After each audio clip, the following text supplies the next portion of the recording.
Cat. And Maddie. I remember that part. Discuss a wide variety of topics. We did. That was it. We did it. We did it. Was that the actual? Are we running with that? I think we should run with that. Sure. I mean, why not? Yeah, let's run with that. Yeah, let's run with that. And we got and I get to edit the bedtime. You get to hear our voices be all radio-y. Oh wait, I don't know if I can do that anymore. Oh shit. Oh no. We'll figure it out. What? Yeah, we'll make it work. We'll figure it out. And if it doesn't happen, you can just imagine us all radio tiny or some bullshit. I don't know. Yeah.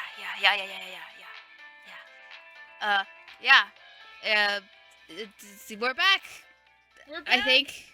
Yeah, I mean, at least for this episode. Yeah, as per usual, we say we're back, and then we do an episode because I forget to schedule another one, and then nobody says anything, and that's how we roll.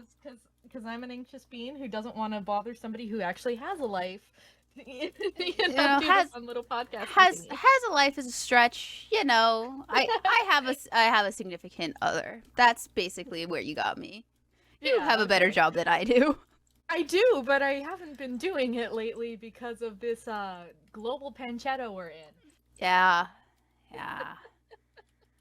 I mean, I did do one show from home, which was nice. Oh, that must have been nice. You didn't have to sit in the freezing office. Yeah, exactly. Instead, I got to sit in my freezing room. Well, that's your fault. Worked.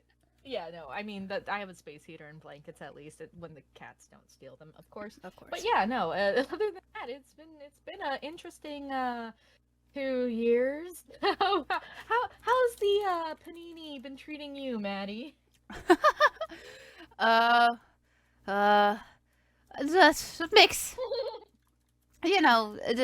As with everything, this is kind of a mixed bag. I mean, honestly, right. A lot of it, it's it's awful. It's hitting people different ways. Absolutely. I'm one of the lucky ones. I can sit at home and have internet and heat and not starve. I could literally use this as an excuse to pursue my hobbies, which we're gonna get into because I think besides catching up, we're gonna talk about art things. We are, because I think both of us, to be fair, you started one of your hobbies before the pen thingy. Yeah. And you've gotten so good at it. Holy shit. Every time you post pictures, I'm like, oh my god, look at it, looks professional. What the I need to learn basing. That's the one thing. They're all on boring black bases that they come with. Oh, okay. Which is a next step to what I'm gonna. Actually, I don't know. I have a specific questions I want to ask you. I don't know if they're actually podcast material because it has to do with opening an online art store. Oh, okay. Yeah, no, I can either I can give a quick overview, or after the podcast chat, we can discuss why, unfortunately, you have to go with Etsy if you want to ship to anywhere outside of North America. Yeah.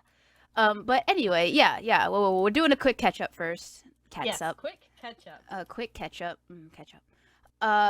Yum. Yeah. Let's see. I am still dating the same person. Woo! 3 years strong. Yeah. I have a bunch of games that I've been wanting to play that I'm not because I suck. Same. Yeah, I got Tales of Arise. Got both Cold Steels still. I know everyone's hating on me on that. Maybe not hating, whatever. But wanting to, deep inside being like, come on. And if you never do, who cares? Honestly, people need to get over what other people are playing. I don't know. That, for me, really pissed me off, the way people would treat you specifically about playing Cold Steel. It's like, fuck off. It wasn't Cold Steel. It was fucking... It was Tokyo... shit. Xanadu, Tokyo Xanadu. It made me hate the game. I haven't even gotten the true ending. I know, and that makes me sad because it's like, man, I think you'd enjoy the true ending, and it is only just an hour more of gameplay, but I'm not going to bug you on that. If you're done, then you're done. That's it. I get it. Yeah. You were treated awfully, and I'd hate the game too if I were treated the way you were treated about that fucking game. Yeah, it was rough. But yes, but the other things are just it's not even JRPGs anymore. It's like, hey, look, I have Horizon Forbidden West, the game I got a PS5 for. I still haven't played it because WoW has my life. And of course it was dead, content drought. Mhm. 3 months, and I was like, okay, that's when I started, painting a lot more and doing a lot of other things. And then it was just like Right. Horizon Zero Dawn out. Sucks for you. The new WoW patch is also out. Oh The thing no. you were also waiting for that you need to play in order to keep up with everybody, that's out.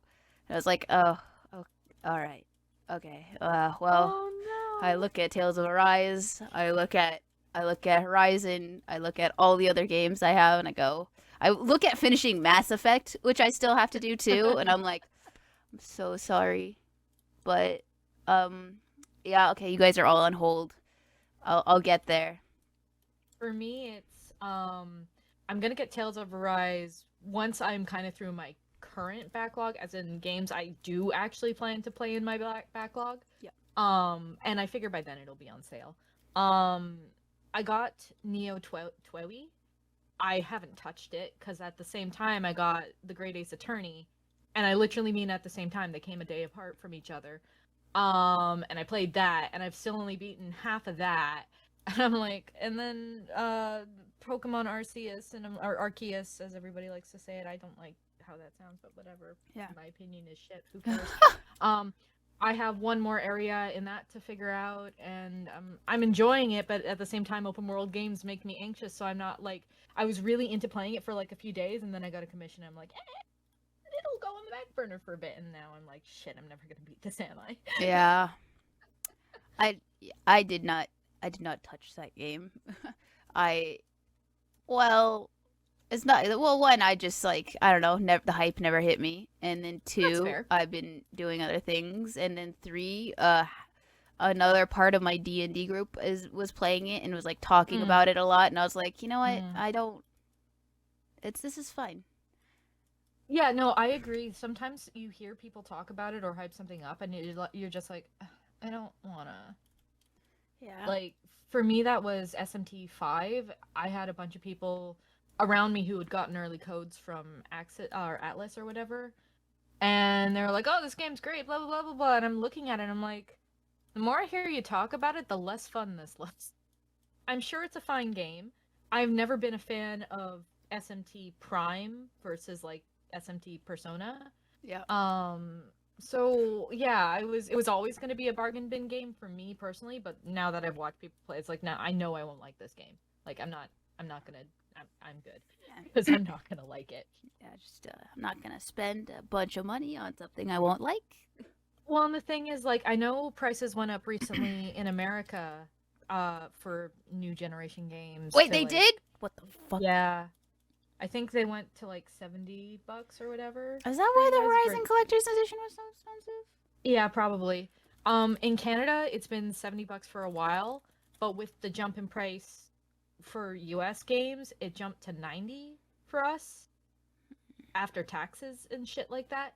So it's like I really need to want to play the game if I want to spend nearly $100 on it. Like, Damn, yeah. that's And weird. then also, I've got shit like, oh, Trails to Zero comes on the limited edition I can only get on an American currency store. Great. I love spending 110 American, which is going to end up being 150 Canadian. That's fantastic. I love it. Yeah, I'm sorry. And then another $30 shipping. Fantastic. Excellent. This is fine. Oh well. I don't buy games as much anymore. Like I do. I have a couple of games I buy a year, but that's it. I don't really deviate from what I play because it's like, well, I know I'm gonna like this, so it's gonna be worth the investment. Or I know I will like this if I'm not paying full price, like Tales of Arise. I'm sure I'll enjoy it. I just, you know. Yeah. But Nick hasn't walked up to me and been like, you should, man, you should really play Tales of Horizon. I'm like, damn it. I mean, I think he's given up on, stuff like that. He walks in every now and That's then. good. Of It's course. just like, you have a lot of games. You should play them. And I'm like, yeah, I know. I'll get to it. And he's like, okay, walks away. And Um, that's fair. I got no issue with that. yeah, but I had like, Constant. had the theory of being like, this is a secret Tales of Zestiria pre, Yeah, but he hasn't like walked up to me and said anything, so I was like, damn it, I'm probably wrong. Oh. Oh, I wanted it. Oh well. Me too, because like I would see the previews and shit for it, and I'm like, this really does feel like it's in the like Fantasia, Zisteria timeline of Tales games. So, but then like I'm pretty sure it's not, but Yeah. whatever, who cares? Who The timelines cares? are silly. They are. I just. But yeah, I'm glad that you're still playing games even if it is just like wow. Yeah. Well, that's the problem with having like an MMO as one of your big games. It's just like it Yeah. never goes away. I mean, I have a until it couple will. friends. But Yeah, of course, but yeah, no, I have a couple of friends wanting me to play the hit MMO fantasy Final Fantasy 14 with free trial for 60 days up to whatever spot. I don't know the meme. Anyways, and I'm Yeah. like, look, I'm sure it's a great game. I can't do things a normal amount. I either go full tilt or not at all. I do not have a middle ground. So I can't play an MMO because I can't lose that much productivity time. I can't. Like, it's too much. Had I been playing from the start, probably could do it just fine. But I haven't been, and no, I can't. what productivity will you lose? I don't even know what that means. Like, you're being productive with, you got your character you don't even own, and it's got gear, and it's great. I'm sure it is, and I've seen lots of lovely, fun screenshots and items and stuff like that. But yeah, for my own mental health, I don't think starting an MMO for me is the best idea. So I don't, and I think most of my friends respect that. But there's like every once in a while I get one who's like, "Come on, please, just a little Just MMO you're as a like, treat." no. It's like no, I can't because it would be bad. Yeah. Specifically for me, it would be bad. Not all MMOs being bad or anything silly like that. No. Just, They can't you hurt gotta your know wrist. your limits. Yeah, exactly. I've spent the last 2 days with my arm completely immobile just because it was windy, and I was like, I hate this meat mech. I would like a new meat mech or a cybernetic meat mech, please. Oh, jeez. It's better today, so that's all that matters. Yeah. I hate the days where like I never completely lose like my wrist, right? But like the days where it's like, man, it hurts. I shouldn't do stuff. I hate not being able to do stuff. Me too. And most of the time that is as bad as it gets, but like I think because the temperature went from freezing to quite spring-like weather back down to freezing in the span of 24 hours just destroyed me, and I was like, okay, this is pain. Yeah. I haven't even done anything and I'm in pain. This is excellent. I like this and don't like this. Yeah, I love temperature changes. Yeah, they're the best. But yeah, on more nerdy stuff, so you've been playing some games but mostly WoW, right? Yes, I went on a big Mass Effect. That's fun. Yeah, I went like hard. Like I was going to finish it until my boyfriend said, listen, all right, you're at the point where I stopped because I wanted to wait for you because I wanted to watch you play this DLC. And I was like, okay, great. And he's like, okay, you're going to play the Citadel DLC. For those of you who don't know, I mean, these are going to like be, it's not really going to be spoilers, but like it's basically a DLC that's kind of like a relaxy, jokey DLC, but you could play it before the end of the game, right? So you could like talk to all the big NPCs you've been, forming whatever whatever relationships you've been forming with these NPCs. You get to like invite them overs and get one-on-ones and like have a party and stuff, but like also a mini storyline happens, right? So you play through that, and once you play through enough of it, you unlock just being able to go through this new zone, which is basically kind of like an arcade. And I think you might remember this when I said I finally did it. I beat Mass Effect, and it was like a scoreboard. Okay, yeah. Yeah. So there's like basically the shooter. I mean, Mass Effect's a shooter. So basically there's this like hologram arena where you can test your skills and like earn points. And so, so I was like, I knew you'd love this. And so I started playing it, and I was like, first I sucked. I was like, no, I will not let this beat me. They have that scoreboard, and they have like NPCs you know about. Like their scores are also changing. So even if you do good, their scores go higher. And I'm like, these NPCs will not know. I need to win. So I spent a week playing, racking up points, like learning how my style of fighting. I'm a sniper. I'm an infiltrator class. Okay. And so like I spent a while like perfecting the way I was gonna tackle the spawns and stuff, and I finally did it. I beat I got the email from like the fake, owner of the hologram company being like, "Good job, you actually broke our scoreboard. Here's here's prizes. You're not Commander Shepard for nothing, stuff like that." And I'm like, "Oh, I can't go any higher? I beat it? Great, I beat it." And then I never went back to the game to actually beat the game. And like, I should have done that because I was actually at a point in the story where I was just like, "Oh my god, I have to do the Citadel DLC. I need to kick this villain's ass. Like, I'm so upset, right?" And he's like, no, you gotta do the Citadel DLC. And I was like, fine.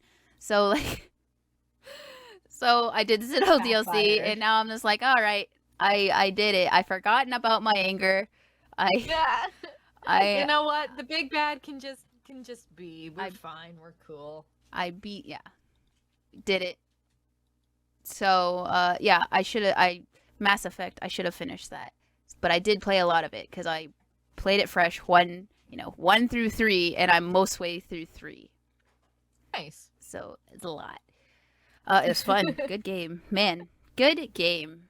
And now... Good game. I'm so glad you beat it. Like, I beat it. I know. Left. Entirely. I'm sure if people actually listen to this, they'll be like, "So what ending did you choose on the third? In the third, do you hate it?" And I'll be like, okay, well.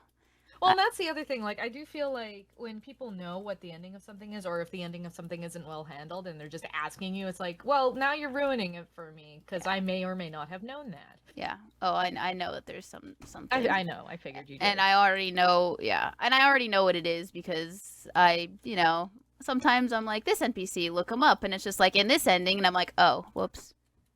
All right, well. That happened to me with something that happens in a later Cold Steel. I won't go too deep into detail, but I just wanted a reference image of a character, and I got the dreaded search result. Oh, yeah. I'm like, what?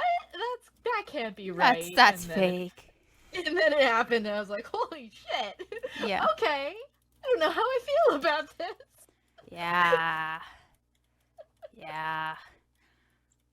But, okay, I can understand why people maybe are even haven't...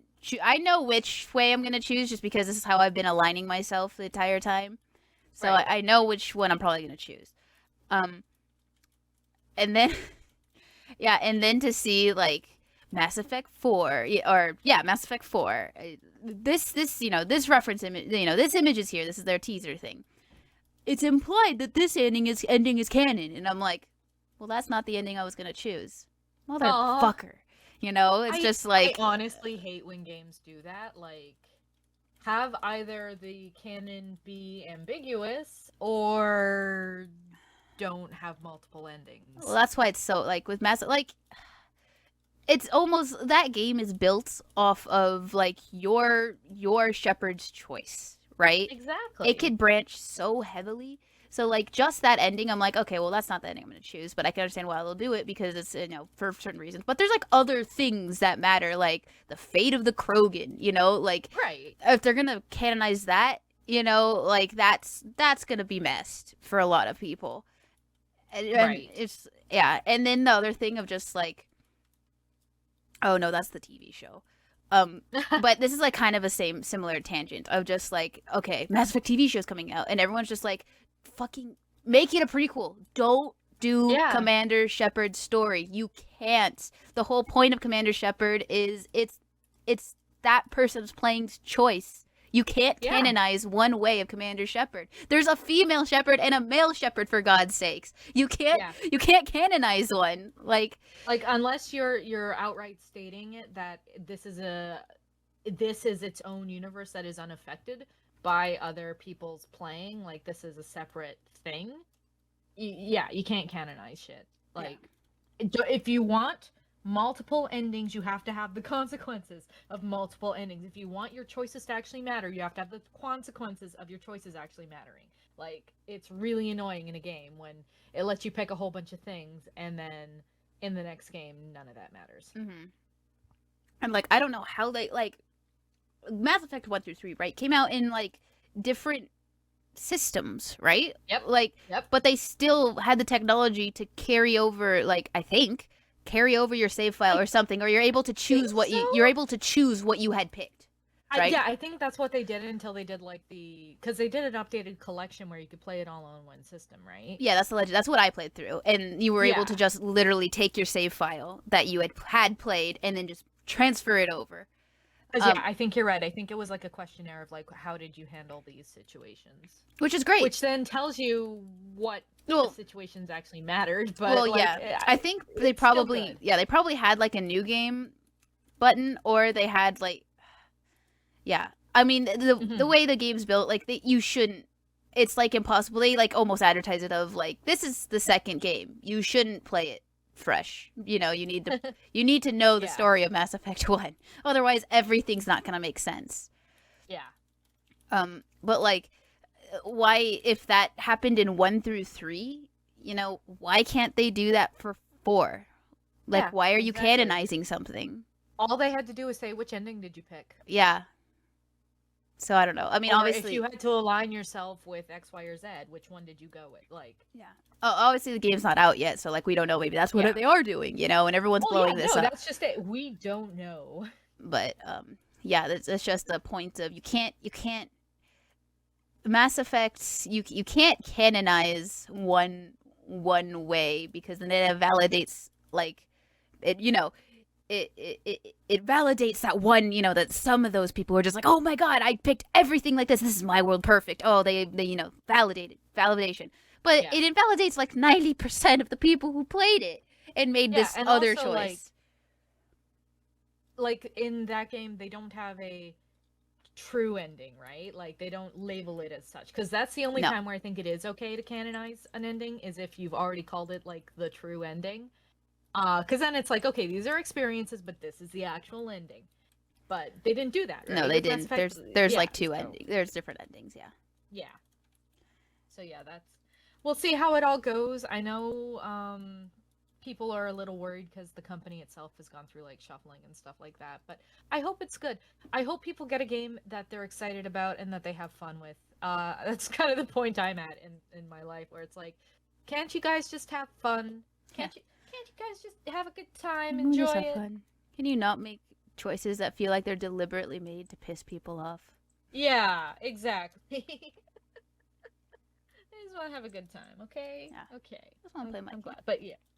But yeah, maybe it was just a trailer where it was like, this is the expected canon, but it was like a teaser image. And like not you know, thinking about it, you think about it a lot. It's just like, okay, you could say, oh, it canonizes this ending because of reasons, but then you could also say, I don't know. It's, you know, it's Mass Effect. People find, you know, destroyed things in space all the time perfectly preserved, you know, like, I don't know. It could be a lot of things, but yeah. So yeah, Mass Effect. I played a lot of that. I didn't. Yeah, it was like WoW or Mass Effect. I mean, okay, so I'm playing Dying Light 2 with Sal. That's fun. Not, you know, it's more of the same. You know, we're hoping for you know, building and making it better. It's not. It's more of the same. Still fun. Could have been more. Oh well. A lot of bugs day one, but not cyberpunk bugs. You know. Oh well, yeah. As long as it's playable, like a few bugs are okay. Yeah.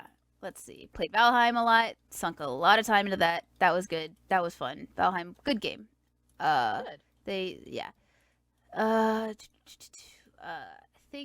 think those are like most of the games I had played. Yeah, Valheim in like our break, because we did one catch-up episode, and then we disappeared again. Vanished. Yeah. So like that's the stuff. That's my gaming despite story. Both of us having quote unquote no lives other than you having a significant other, of course. Yeah. It's hard. It's hard to figure out a time that works for both of us and everything, because life is busy even when you don't have one. Yeah. You're just like, man, I should do. Oh shit. Yeah. No, okay, this is the other thing we used to do on this podcast, but I've watched a lot of anime. Oh my goodness, yay! I've done that too, but I always do that. That's true. Have you watched Dress Up, Darling? I have. Oh Oh my god. It's so cute. It is so Don't you good. hear that it's fan servicey? No. Like, oh my god, it is the perfect amount of fan service Yes. considering the age of the characters. And Yes. like, oh, I love it. I love it. I love it. It's one of those shows where I'm like, oh, like I'm not watching much this season, but have you seen Dress Up Darling? But have you seen Dress Up Darling though? Yeah, It is that so is. cute. You watched the like latest episode, you know, and my God. like, you know, the whole time I'm just like squeeing. I'm just like, she did. Oh, she's gonna. Oh, I appreciate, you know, like the guy cosplay. I'm just like, oh hell yeah, I appreciate it. And then when it was like starting to happen, I was like, okay, and I'm ready for the writers to make this unrealistic because she was big boobed and there's no way she's gonna get that flat. But oh, there it is. But you know what? I appreciate you. You know. I didn't love the fact that they were so hypersexualizing the middle school character. Oh yeah, personally. I saw it coming a mile away. And then me too. It's like, oh, I know this is coming, and I'm not gonna like this part. But yeah, the rest of the show has been so good, incredibly wholesome. Yeah.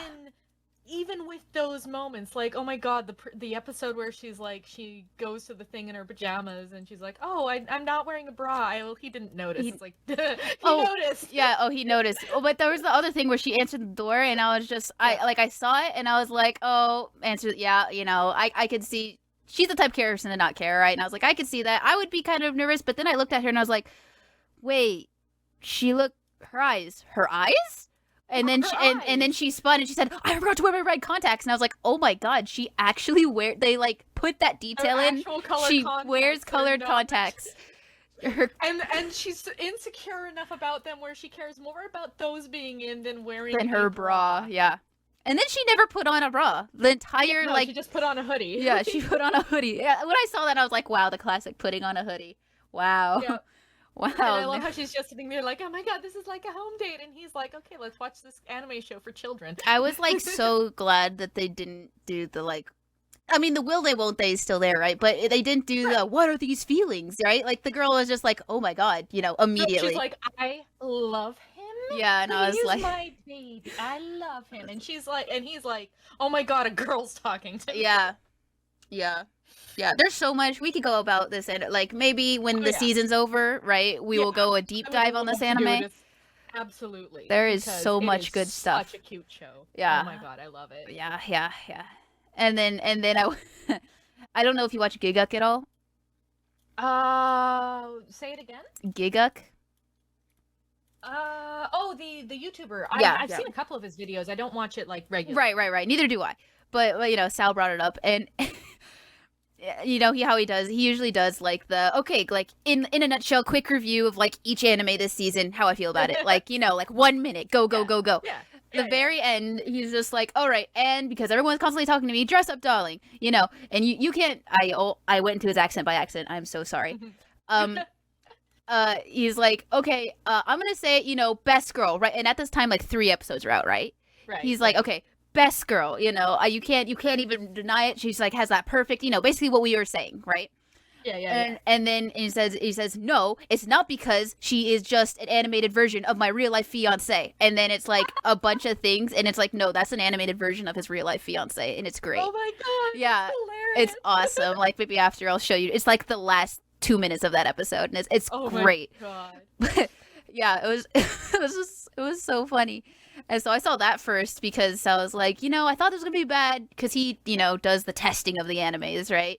Right. Like, I thought it was pretty bad. It's actually super wholesome, and we always run out of stuff because we like binge stuff quickly. So it's like, okay, what to eat for lunch while we're eating lunch this time? It's like, okay, try Dress Up Darling. You know, immediately fell in love. So now we're just keeping up with that.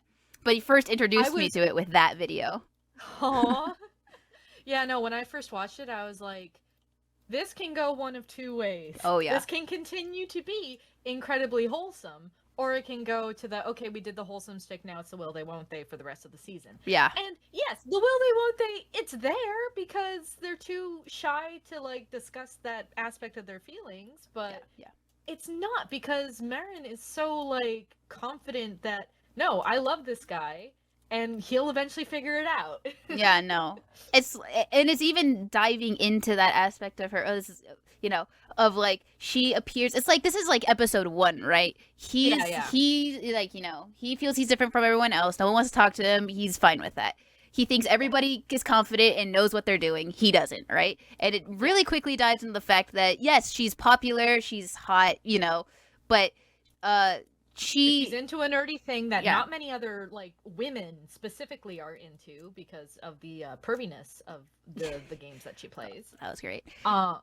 And like not only does he accept her, he accepts her hobby quite readily. Like he plays the game, for crying out loud. Yeah, right. Also because like she accepted his, right? Which she thought everyone was gonna look down upon. Yeah. And very quickly, you know, he figures out, you know, everybody has like this like side of just like their own shit they're dealing with. And you just don't know that, like, yeah. And it's good. It's like tiny, like little bit of fan service is there, but it's like the story is so good that's like I don't even care. Like, you know, my tolerance for fan service is like on the floor. I do not particularly care for it. I think it works to benefit the story in My Dress Up Darling. Yeah. I think without the fan service, the story would be lesser, and that's a lot for me to say that, because I hate fan service. It will honestly turn me off a show faster than anything else. But it works. This is a guy who's always been called creepy for his love of dolls. He's a doll maker's son, grandson, whatever. Yeah.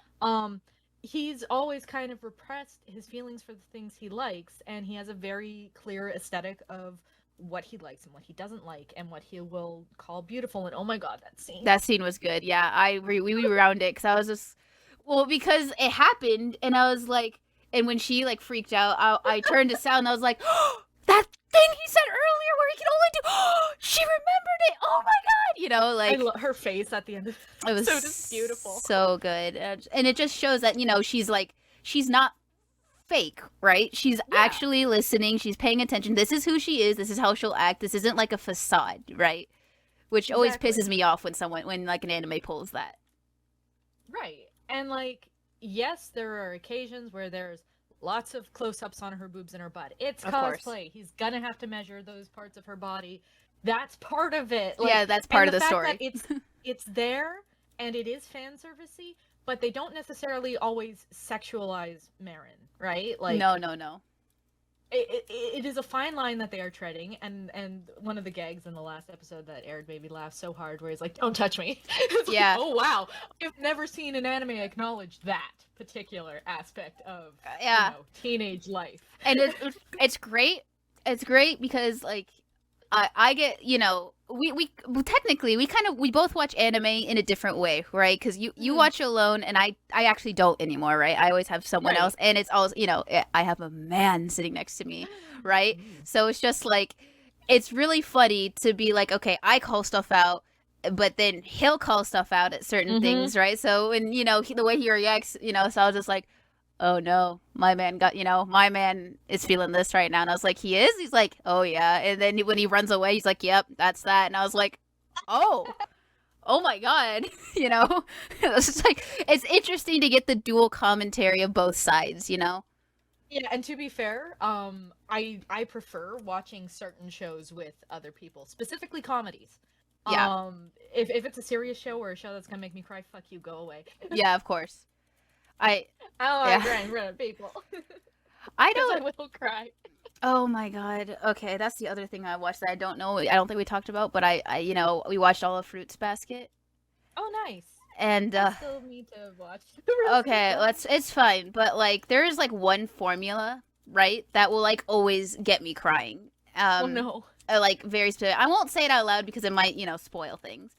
But like if we ever get there, but like it hit, and it's like the last episode, right? Oh, God. And it hit, and like I'm good at hiding my tears. I don't full sob. I don't rack my body. I like, you know, I kind of like barely, my shoulders might move if it's like hitting really hard.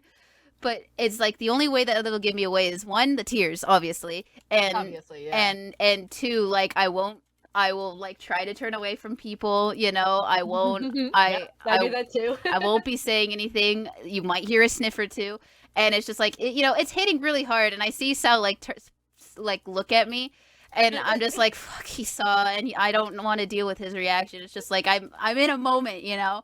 Yeah. Like have this Sal. Yeah. So you know, he lets the anime finish because it's basically happening at the end.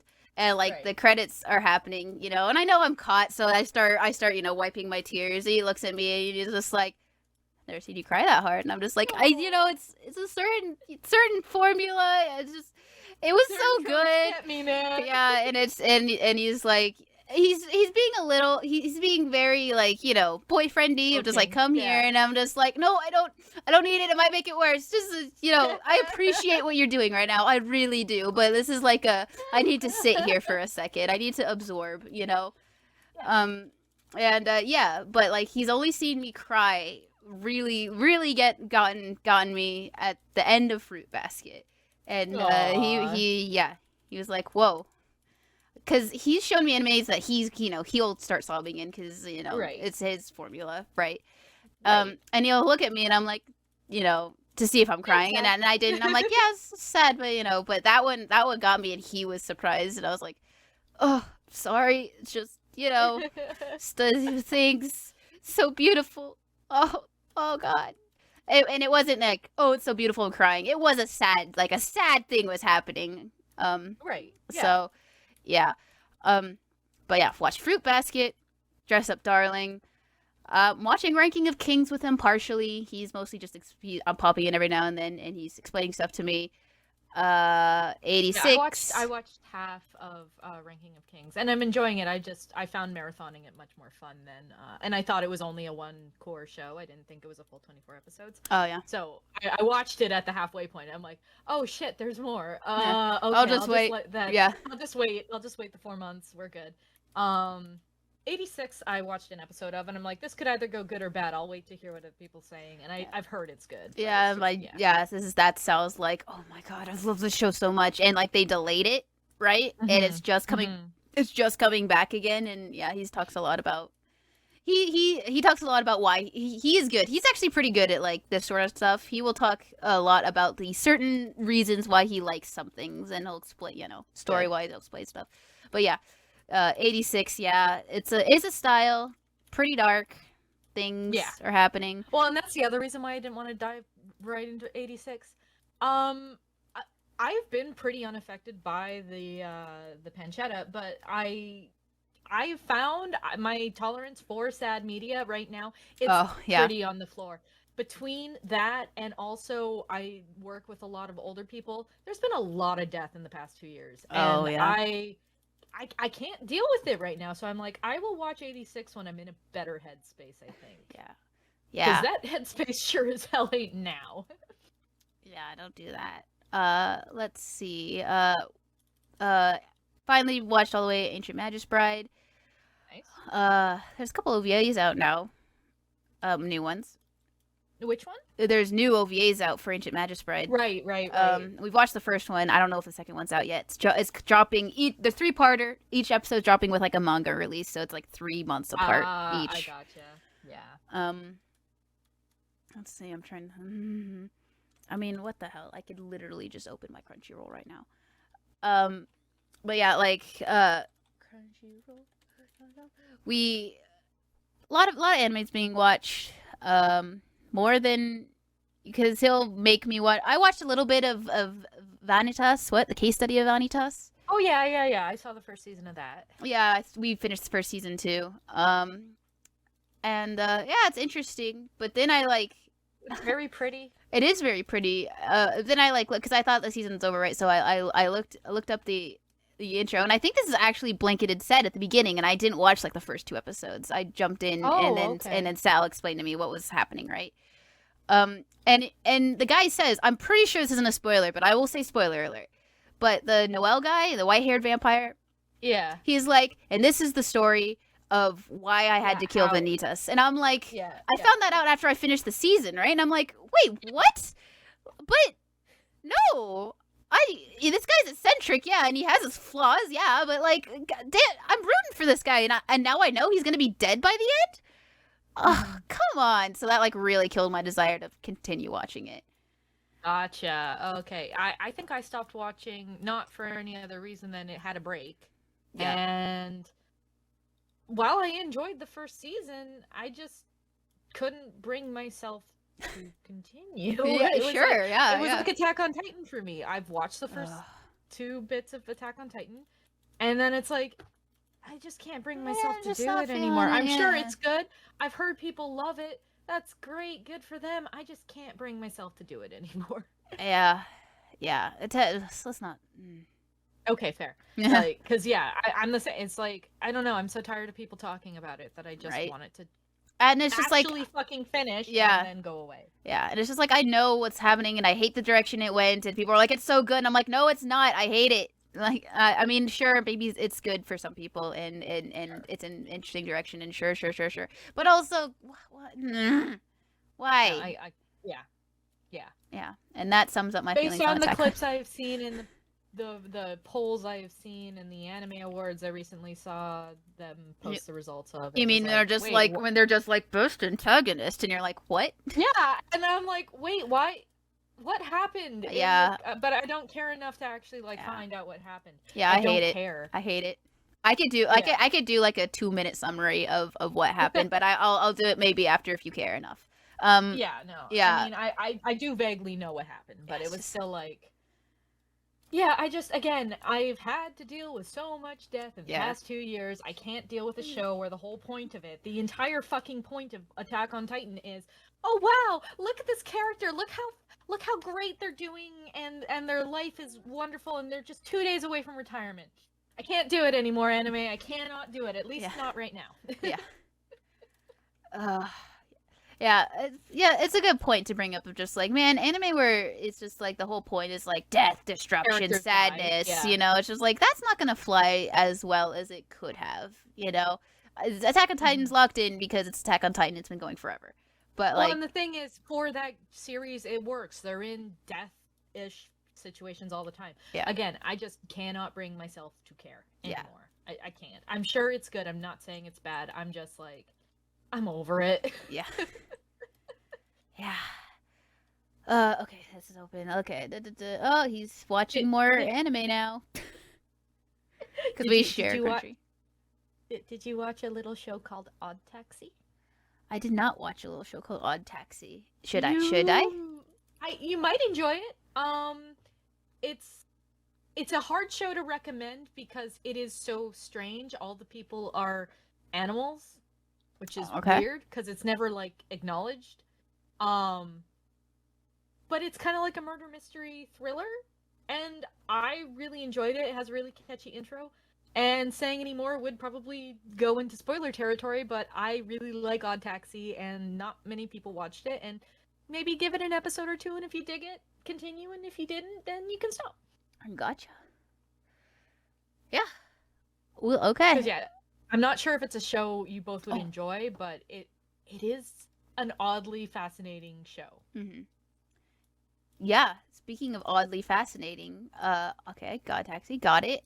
We also watched, No Game No Life. Oh, okay. I've heard good things about that. I tried to watch it. I couldn't get into it. Yeah, I mean, they don't. Yeah, they make it seem like the brother and sister are like that's a thing, but it's not. It's actually kind of That's good. cute. It's pretty cute. I think what actually stopped me from getting into it was the art style. It was really Oh, it painful is. to It look is. at. It is really pastel and bright. And I was like, man, the I, I'm noticing this now, but it's just like I'm not used to like character outlines are not black; they're red, and it's They're red. weird. Yeah, that's right. Yeah. Um, but yeah, no, the premises are like actually getting past the it hurts the eyes sometimes. Right. The story is pretty interesting. Because it has that thing of just like, oh, this guy, these people are like the best at all kinds of games, everything. Mhm. They have all the knowledge. They just can do it. So anytime they go into a challenge, it's just like, okay, they're gonna win, but like How they win. how they win and how it's explained is like always fascinating. Like you see the challenges and like how bad things are going. You're always like, all right, how are they gonna get out of this one? So like kind of draws you in that way. So that was really fun to watch. I didn't expect it to be Nice. only 12 episodes. I was like, wait, there's more, right? Because they set up like this whole big thing, and it like ends, and I'm like, wait, what about the other stuff they were talking about? It's like, yeah, there's a movie somewhere maybe, and I'm like, God damn it. Yeah, let's see, no game. Isn't that always the way? All right. We already talked about. We watched Yuri on Ice a long time ago, so I don't think I need to bring Mm-hmm. that one up. Yeah, I'm rewatching Food Wars a lot because it's the only anime that I could have on in the background while I'm painting and not pay attention to it. That's fair. Fruits Basket. Yep, Fruits Basket. Yeah. Okay. I don't hear Ascendance of a Bookworm on that list. I have not. I have not plugged in Ascendance of a Bookworm. No, is that That's another okay. one you would like to recommend to Yeah. me? Okay, so yes. You know my taste, so you need to. You recommendations are usually to what I I will watch it. So I will say about Ascendance specifically, the novels are a lot more explicitly dark than the show is. The show is very chill and laid back until next season, which comes out in April, where things will get real because the show won't have a fucking choice. Right. Right. But yeah, no, the novel opens with so spoilers for the start, she's isekai'd, right? Okay. She's literally crushed under a pile of books in the real world and sent to this world where there are no books. Aw. And that's not okay for a bookworm, so she's going to make books, which Yeah. means she has to make something to write on, which means, you know, her poor ass has to figure out a way to make paper. Yeah. And that's the essential progress of the first half of the first season. Although I think they do call it season 1, so I'll just call that season 1. And it's great. And then more shit's added in season 2, and it gets a lot darker. And then more shit gets added in what will be season 3, and characters literally get vaporized. Whoa. So that'll be fun to see when it happens. I'm hoping the anime doesn't fuck it up and just be like, and they were killed off screen. No, I want to see character vaporize other character. I want to see this. My God. Also, like, another guy gets assassinated because he tries to get too close to the how to make ink, I believe, and it's like, yeah, it's a good time. And yeah, it's got a good magic system too, which is also nice. I think you'll dig that. It's a lot of world building. It's world building the anime, but also we're making paper. So, again, give it an episode or two, and if you're not digging it, you can stop. But it is a slow burn. Out of any show I've ever recommended you, this one's probably the chillest slow burn anime ever. Got it. Uh-huh. And yeah, Chill. I'm very excited for season 3 in April. I want it now because it's going to cover at least part 2, volume 3 and 4, and hopefully all of part 3. And I want it. I want it now. And if it isn't clear, I'm like, the novels are so far ahead. I've read up to part 4, volume 5 of the novels. So, yeah, it's a lot of books. I think it's like volume 17 in total, and they come out every other month. I love them. I'm sorry, I'll shut up now. No, it's fine. It's fine. I mean, you speaking of books, I just have to keep up with you of the Don manga. Anyway, but chill anime. I got one more that I've watched. Laid Back Camp. Oh, nice. I've heard good things about that. That's one I watched an episode of and I enjoyed, but I was like, I will not week to week this. I need to binge this. Yeah, it's a chill show. I need my chill show bingeable. That's fair. Variety. Yeah, it's good. It's good. Yeah, Laid Back Camp. Very chill. Very nice. Good camping tips. Yeah, nice. I keep seeing like art for, I don't know if it's a new season or a movie, but they all look older, and I'm like, oh, I might have to watch this then, because I adore when characters get older and their lives change and how like they're still connected with this one thing or whatever. Like that is my particular jam. As characters get over, what changes, what stays the same. Yeah. Yes. Yeah. And I keep scrolling down and I keep realizing I've seen other stuff. I told you I've watched a lot of anime. The Faraway Paladin. Yes. Nobody watched this, and the people who did watch it bitched about how it looked at times, but oh my god, it was so fucking good. Yeah. The only time was at the very end when I'm just like, my guy, you don't act like this. Come on. Yeah. You shut up. So I'm really glad when Mendel just came out and was just like, you idiot, and he's like, well, I'm gonna break your arm, and he's like what? Oh god, that hurt. You're an idiot. And I'm just like, good, all right, great. That's solved in 2 minutes. Excellent. Excellent. Yeah, no, good times. I've actually got in another tab because I am the queen of tabs. I have the light novel for Kindle. I want to get it, but I've got a couple of other light novels I need to read first. So I don't want to buy it yet, but it's like, I want to get it. I want to get the Faraway Palette, and I want to read ahead, because who knows when we're going to get another season. Right? Jeez. So many things are just like, wow, this is so good. Oh, it's only 12 episodes. So another season, please? Another season? Yeah. Hello? Yeah. And then there's other times when it's like Villainess. Did you watch? I've never watched Villainess. No, I've heard a lot about it, though. It's good. It's a very cute, funny show. You and Sal might like it if you like just want to. I think he's watched it. Is the thing. Popcorn show. Yeah. Oh, okay, gotcha. Yeah, it's fine. I read the light novels of things that I really like, and I really like that. So I read the light novels, and they are so badly written. Like, oh, it's just like, okay, so we have to repeat the same thing 3 times to get it across, and then at least in the first novel, every character, like, we see Katerina's side of the story, and then at the end of the chapter, there's the other character who's, like, the main focus of that chapter's side of the story.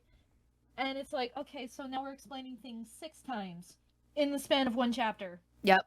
Oh, okay. Gross. It did get better, and then they added a implied trans character, and, yeah, Japan doesn't always deal the best with characters like that, so while Katerina never dead names the character and is always respectful to the character, she does have some thoughts that I felt out of character. Got it. And it was like, oh, this is making it so much harder for me to enjoy this series, because, like, that didn't need to be there.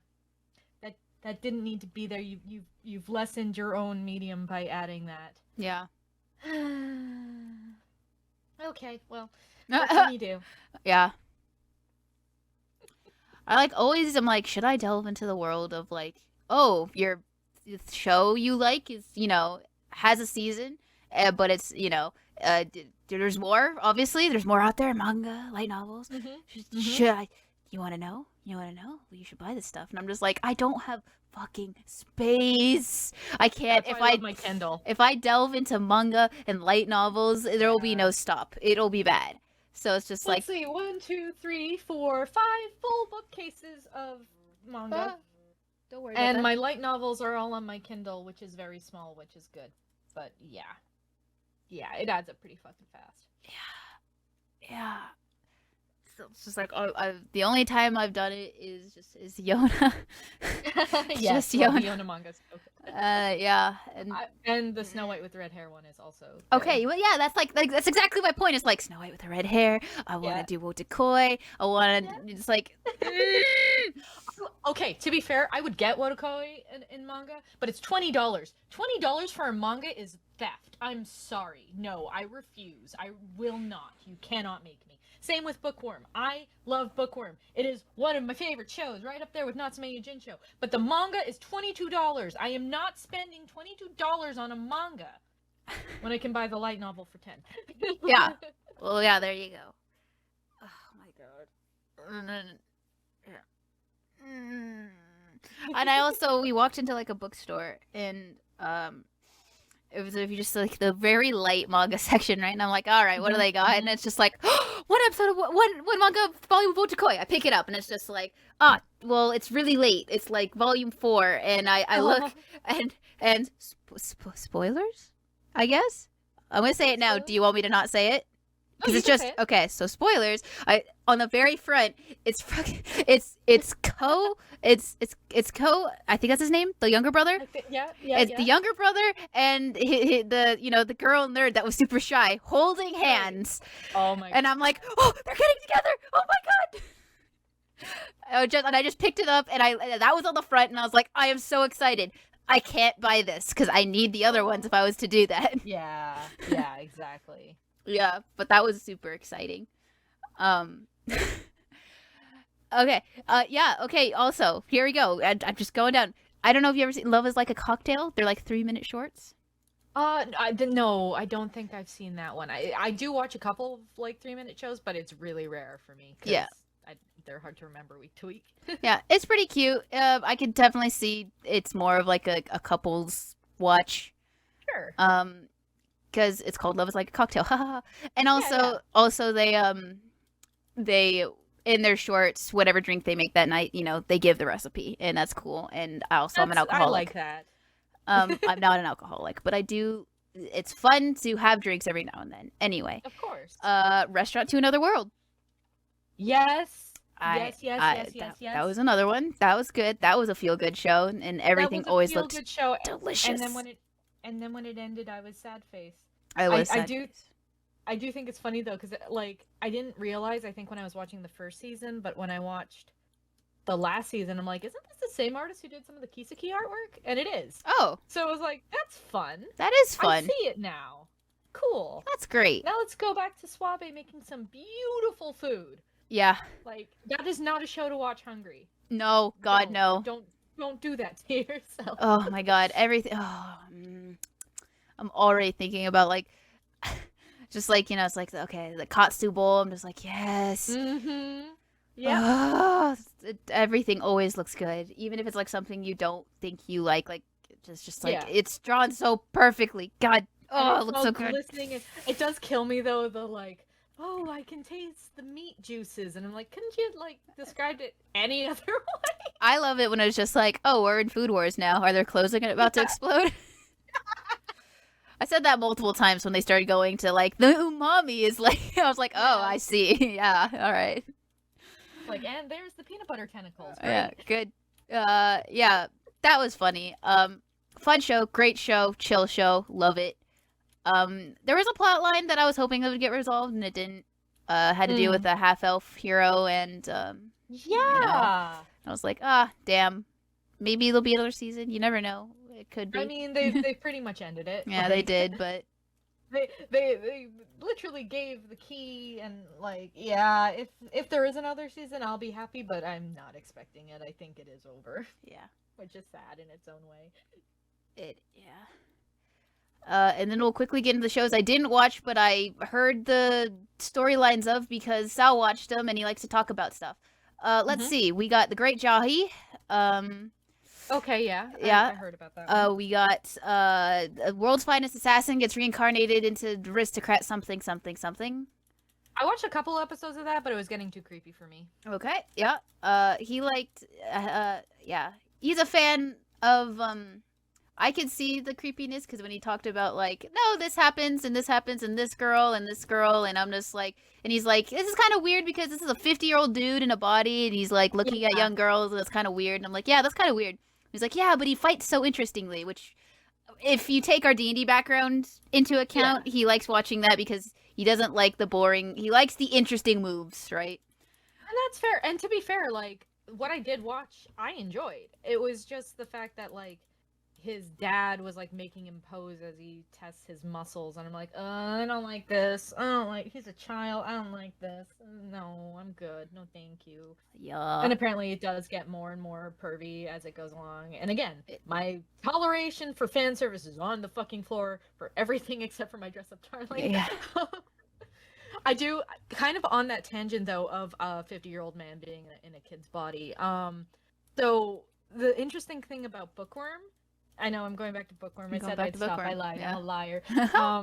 She's like 20 when she gets crushed. Yeah. And she gets transported into the body of a 7-year-old. Oh. Or actually, I think it's 5 when she first gets in there. There is no romantic plot through the story at all. But because of reasons that they'll get more into in season 3, there is an inherent, you're gonna have to marry someone. Ooh. And therein lies the problem, because her choices are kid her age physically but not mentally. Yeah. Or people much older than her physical body. And I'm like, and I know who the main ship is. And at first I was like, I don't particularly care for that because of the age gap. And like, no matter what, she's gonna have an age gap. There is no winning in that regard. Yeah. But then the book is doing a thing where she's engaged to someone else. And I'm like, you know what? I'm okay with the actual ship now, because that ship is terrible. I don't like that ship. Let's go back to the actual ship. Let's go back. Let's go back, please. Please go back. Age cap? What age cap? They're fine. They're fine. It's fine. This is good. Just not those two, please. They're terrible for each other. Yep. But Yeah. I do like the fact that there is no romance, at least with the main character, at all. That's part of why I really like the series. It's like, mine is Ace. Yay! Oh. She loves books. Look at and that. nothing else. Don't have to worry about anything else. Yeah, exactly. So yeah, as long as she gets her library, she's happy. But yeah, no, I just think it's funny how when you have those reincarnation stories, like that question doesn't get brought up a lot. It doesn't, no. They tend to just ignore it, and it's like, yeah. Wait, no, this is weird though. Yeah, it's like either way, you're fucked. You're fucked. There's no winning this logic. So I get why they don't want to think about it, but at the same time, sometimes you gotta think about it. Yep. Hard agree. I don't think he actually really finished watching Platinum End. But I saw an episode or two of Platinum End. Oh, Platinum End's the one done by the Death Note creator, right? Yeah, that makes so much sense. I've only seen one episode and I was like, wow, I can tell this is going to be bad, so I'm just going to cut my losses. It was weird. The one episode I watched, and it wasn't the first, you know. I was just like, what? This is okay, alright. You can tell the gimmick is like, oh, you have this cute little angel chick telling you to do horrible atrocities for personal gain, and it's like, yeah, I'm good, thanks. But there's like certain ones that don't do that, and then there's like angel classes or something, and I'm just like, oh, okay. At least at the point I was at, it was just like, yeah, the one angel was like chill, the chill angel was like the super powerful one, and then the other one is like, no, you gotta do the things for your own self, you need to be God or something. Yeah, and it's like, yeah. Look, I watched Death Note. I enjoyed it when I watched it. Then I watched it as an older person, and I was like, wow, this is terrible on so many things. I can't even begin to describe how much I fucking hate this. It was a very interesting experience because I enjoyed Death Note as a kid. I don't know what changed other than I realized what a shitty person Light is. And how the story was so much better in the movie. There's a live action movie done before the Netflix movie wherein Elle wins. Elle figures out Light, traps him, and trades his life for doing that, but in the end, he wins. And I'm like, this is a better story. Like, flat out, better story. And that ruined the rest of Death Note for me, so good job, movie. Well, you did it, movie. You ruined your base content. Exactly, and it's like, you know what? I'm okay with that. That is fine. But yeah, that's good times. But yeah, you've been watching quite a bit. That's awesome. Because I know, like, sometimes it's just nice to have more nerdy things to enjoy that aren't video games that you have to, like, plug in and play, or books that you have to read, or whatever. It's good to do while you're eating, which is our tradition. Nice. Find something to watch. 2-episode limit. 2-episode limit. That's a good way to do it. Yeah, and then we go on, because at the very beginning of our relationship, oh my god, did we binge animes. Haikyuu was one of them. But yeah, I finally was just like, we can't do this anymore. We gotta do the 2-episode limit. Pace ourselves. Yeah. Like maybe a 3-episode if there's a 2-parter or a 3-parter in there, but that's it. That is the limit. yeah. That's it. And then I think we talked about, like, I watched Dragon Maid, Miss Kobayashi's Dragon Maid, because I remember you talking about you didn't continue because you didn't like the art style or something. Yeah. Well, it was just also, like, again, I couldn't bring myself to care. Yeah, that's fair. Yeah, okay, but so then we've done... Sometimes stories just don't hook you. Yep. And then we've gone all the way. We've done... That's all I've done. I mean, I've watched the... This is an anime, but I've talked enough about how much I play D&D, and of course, yes, I kickstarted The Legends of Vox Machina, and yes, I watched it, and yes, it actually is. It's not just I kickstarted it and I like Critical Role, so it's good. But like, I was ready to judge the hell out of that show. I was ready for them to be upset that they took my money and fucked it up, right? They didn't. They didn't. No, it was great. It's good. It made. I like know what happened. That awesome. Info has been out there for a while. I know what the next arc is, and they set it up, and I still was like, oh my god, I want to see this, even though you know what happens, right? Right. So it's just like, wow, they did it. Good job. And then real life shows. I'm watching Miss Maisel. There we go. That's my. Oh, nice. That's my. I haven't seen it, but I've heard good things. It's yeah, yeah. You gotta like a certain style because it's 50s For sure. and yeah, and feminism and stuff. You know, a little bit of that, Yes. of course, but yeah, it's good comedy. I laugh. Yeah, Laughing is good. yeah, and that's my shows. I've been what? Yeah, we did it. Got here. We did it. I would list every show I've watched, but It's gonna. no. Mm. We're not gonna do that here. There If are you're too many. if you're interested in shows Kathleen watches, you should join our Discord where there's an anime channel and people talk about the animes they watch and rate And them. every time I watch an episode of something, whether I like it or not, I do a little blurb on it. Yep. And that's how I do that. And then there are some shows where it's like, oh my god, it's so good. Yep. Like My Dress Up Darling and Like, Odd Taxi. Yep. And Bookworm. And Yeah, you do talk about Bookworm a lot. I really like You Bookworm. just talks about it a lot. It was funny because like before Natsume Yujincho was my most rewatched anime, which is getting harder and harder because it gets It's longer long, and longer. yeah. But every time a new volume of Bookworm came out, past part like from part 3 onward, I found myself needing to rewatch all of what's out of Bookworm because I'm like, I just need some happy for a second. I just need some serotonin. Give me some happy. I just need a little bit of happy. Because the end of part 2 destroyed my heart, and it's getting better because like it's been a while now from the point of what happens at the end of part 2 to where I am in the novel now. It's been about 4 years in the universe. 4 years or 5 years? It's been a few years. Mhm. And so everybody's heart has healed. My heart has healed. Oh, good. Although they did do this one thing where they set up this like, oh, it's gonna be true love, and then something happens, and I'm like, I am so mad. How dare you? I was rooting for you. You were the chosen one. You were the children. You betrayed me. And it's like, oh man, it was so good. Oh man. But yeah, I found myself needing to rewatch the fucking show after every novel. And the way the novels are being put out right now, because they're up to like part 5, volume 4 in Japan, every other month we get another novel. Woo. So yeah, I'm just newming through the series and it's great. And then as far as games go, I think the only games I've really beaten lately are the Cold Steel games, and I don't know if the Somnium File was pre or post Pancetta. I don't remember you talking I've about done it. okay, yeah. So then that was probably, yeah. I'm looking forward to the next one of that. That'll be fun. I actually went through a chunk of time where I wasn't playing any games. I just did not have the time for it. Yeah. It was too much anime. Yeah. And work. This was wait, okay, so was this the season of anime that was like gonna be a dud?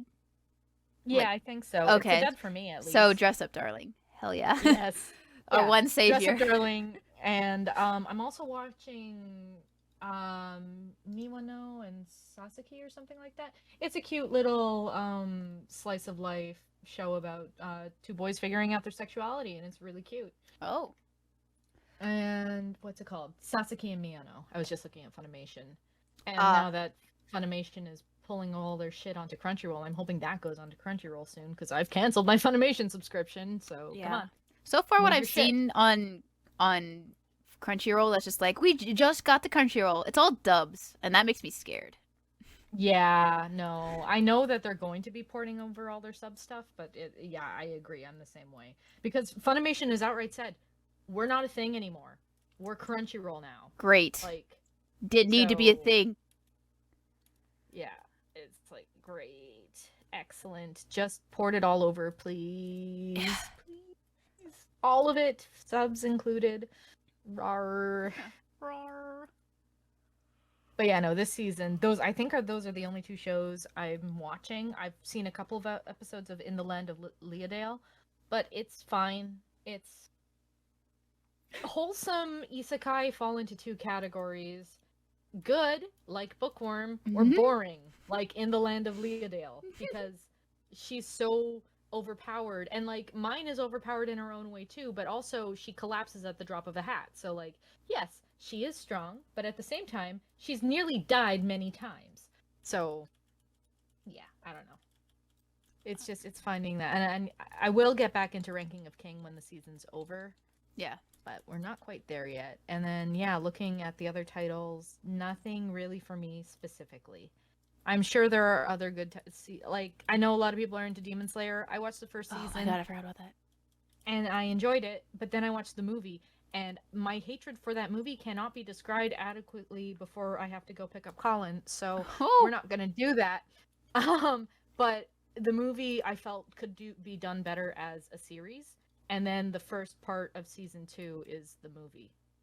Oh, okay. Well, good thing I didn't waste my time with that. So yeah, so I'm like, so wait, you want me to wait 6 to 8 weeks for you to get out of the movie arc so that we can get into new episodes? And again, I did not like the movie at all. Yeah. So I don't think I'm going to be going back to Demon Slayer. Because I just can't bring myself to care. I get that point with Shonen. I'm behind on My Hero. I haven't watched the last season that aired. Because I wanted to marathon it and I just haven't gotten around to that. Yeah. But I do want to get back to that. Then hopefully I do. We'll see. Yeah. I actually eventually got there. It looks like they've actually today uploaded a bunch of stuff to Crunchy from Funimation, so that's good. That is good. And it does look like it's dubs and subs, but it is a lot of dubs. Ooh, Love is War, or Kaguya-sama next season is next month. That's right. Yeah, we said that. Yes, I said that yesterday. Yes. I love Love is War. Oh, so good. Yeah, no, I watched that. The only thing that bugs me about that one, the only thing that bugged me about that one is at the very end of season 2 when it was just like, and we're back at the beginning. We're not going to admit our love for each other. And I was like, can we please be past this? It's been 2 seasons now. Well, that's just it. Like, there's a point where the will they won't they has to stop. It has to stop, and you have to deal with the they will, but at what cost? Yeah. Like, and I know it stops, which is why I'm not getting up on it, because my friend keeps up with the manga and he keeps saying, "Oh my god, it's so good." He keeps saying that, and it's been 2 years, and he says it every time he gets a new manga of it, and it's just like, he at least told me that they will get together, because I told him of my fear, right? And I was like, okay, they get together and they're doing now what are the consequences with that? And I'm like, okay, great, that's a good storyline. Okay, don't tell me anymore. I know, I will continue watching the anime, Yeah. But yeah, that was the one thing. It was just like, no, okay, will they, won't they? That was fun, but I'm tired of it now. Please, let's move on. Let's do it. We've had 2 seasons of it. We would like them to will. Please. Thank you. Yeah. Or won't. I mean, I'm okay with a romance series where they figure out it doesn't work out if it's in, like, progression of the story. Love.com has that, or Lovely Complex. I was trying to, like, shit, what's the full title? I know the short title, but not the full Lovely Complex has a part of the story where they confess, and the other person's like, no. Oh. And it works so well. It is one of my favorite shoujo titles. I think it might be on Crunchyroll now. It might not be. I don't know. What am I to find out? Yeah, it's on Crunchyroll. It's a great show. It's really funny. You and Sal could enjoy that.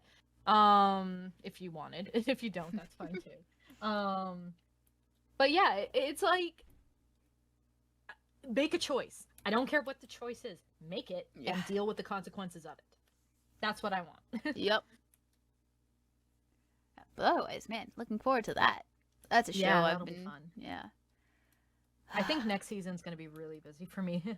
Based on what little I know, I'm like, oh god, Love is War, Bookworm. I think there's another season of Is It Wrong to Pick Up Girls in a Dungeon? Yes. So it's like, yep, okay, great. This is good. I don't need free time. What's that? Oh, it's good, because I don't need to binge these things. So it gives us stuff to do when we're eating, which happens at least twice a day.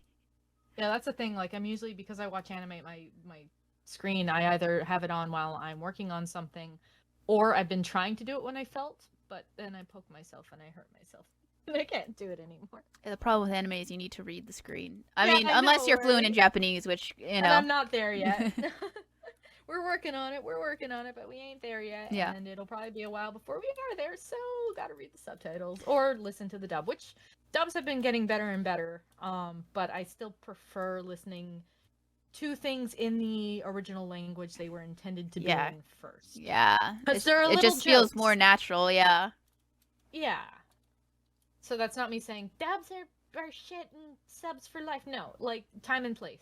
Yeah. But if I'm watching something for the first time, I will probably try and watch it in the language it was originally made in.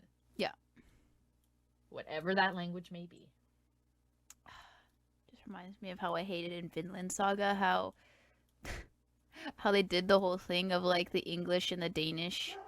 They both spoke Japanese, right? And then they're like speaking the same language and they're just like they're talking, they're like yelling insults at each other and they're like, I can't understand what this guy's saying. And I'm like, you're both speaking Japanese.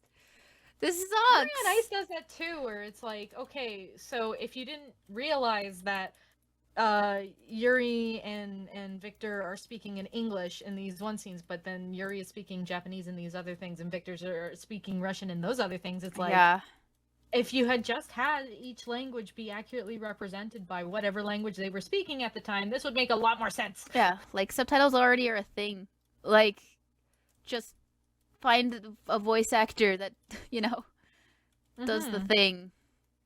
Because it would be, especially in like that one, right? When it's like the other ones are like English, you know, it's like it'd be so easy just to be like, oh, it's obvious they're speaking a different language here.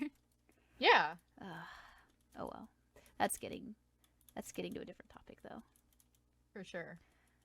Anime's good. Anime good. Anime big time thing. So you were talking about felting while Yes, watching I anime. was. So we talked Yeah. about the anime half of that. So why don't we talk about felting? Okay.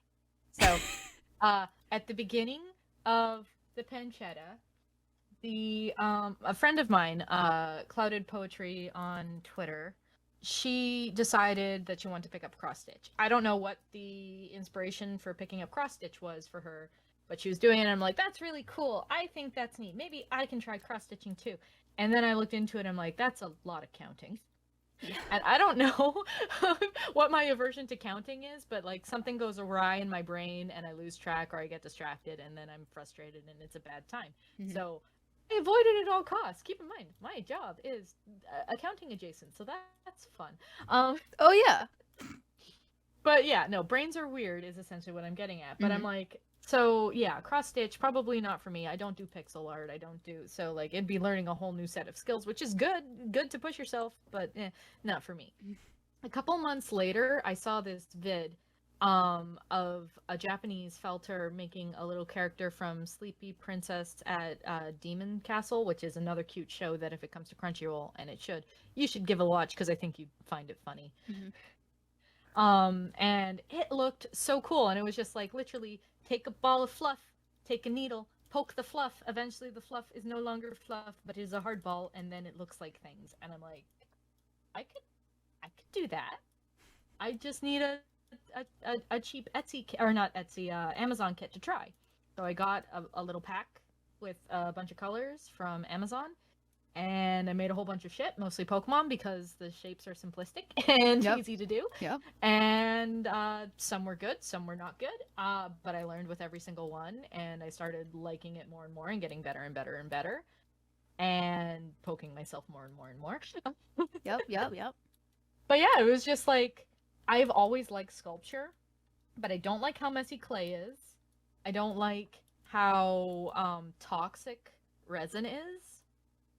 So it was just a nice, fairly safe, other than, yes, I am dealing with a very sharp needle. With barbs on the end. Ooh. Much fun to stab yourself with. Ooh. I wouldn't have any experience of that. Ouch. But yeah, it was just like, I wanted to one day be able to make myself a little figure of a certain spring onion, and then I worked my way up to it, and I eventually did that. He's very cute. And then I had a bunch of people after I had made Kevin. I had a bunch of people being like, "So when are you offering commissions of this?" And I'm like, yeah. You should have seen that coming.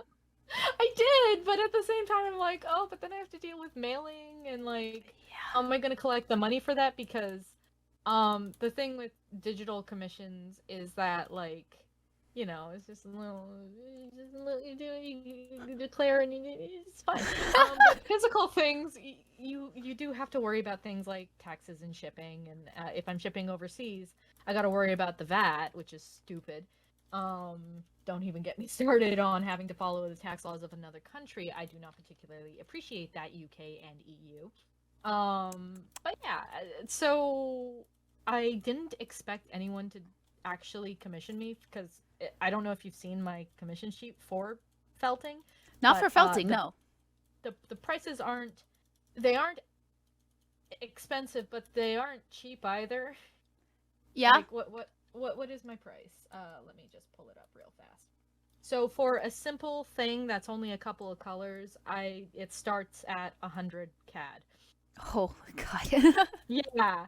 And it's like, I want to charge less, but I can't because it takes time and materials, and you're also including about $20 for shipping in that price. Yeah.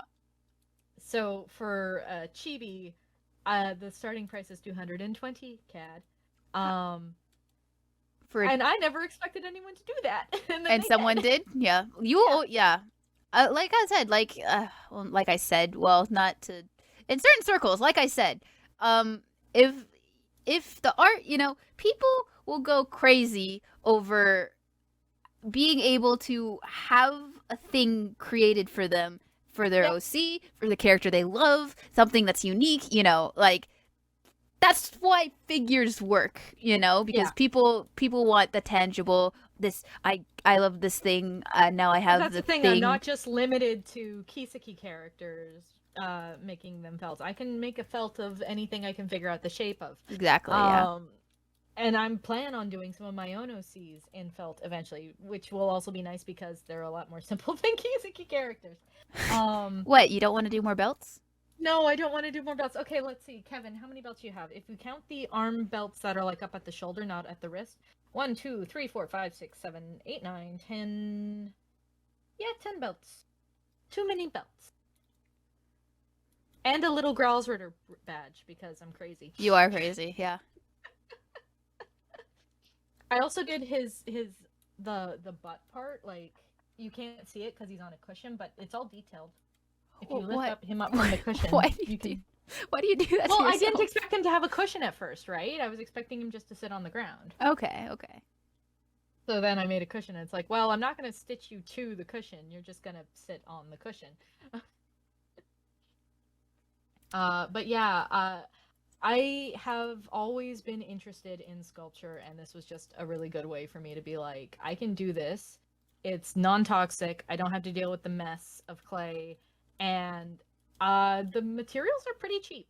Like, I got 50 grams of wool roving for, I want to say, like $5, and so you get a bunch of colors, and there you go. You're good. Yep.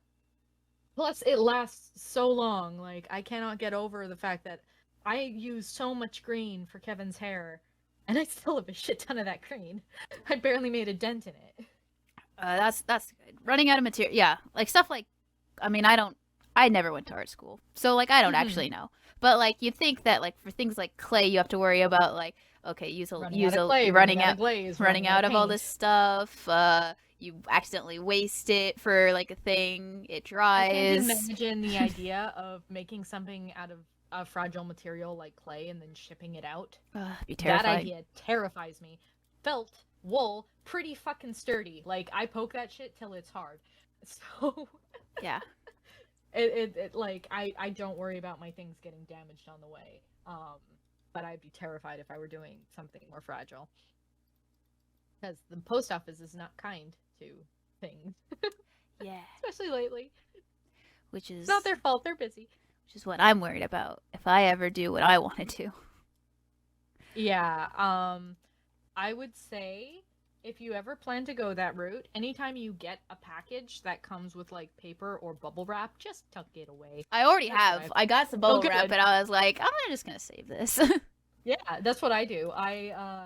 A family member of mine got a watch that was in like this bubble prison. Like, there were, instead of bubble wrap, it was these long tubes of bubbles that were in like a round, and that's what I shipped Lecter in.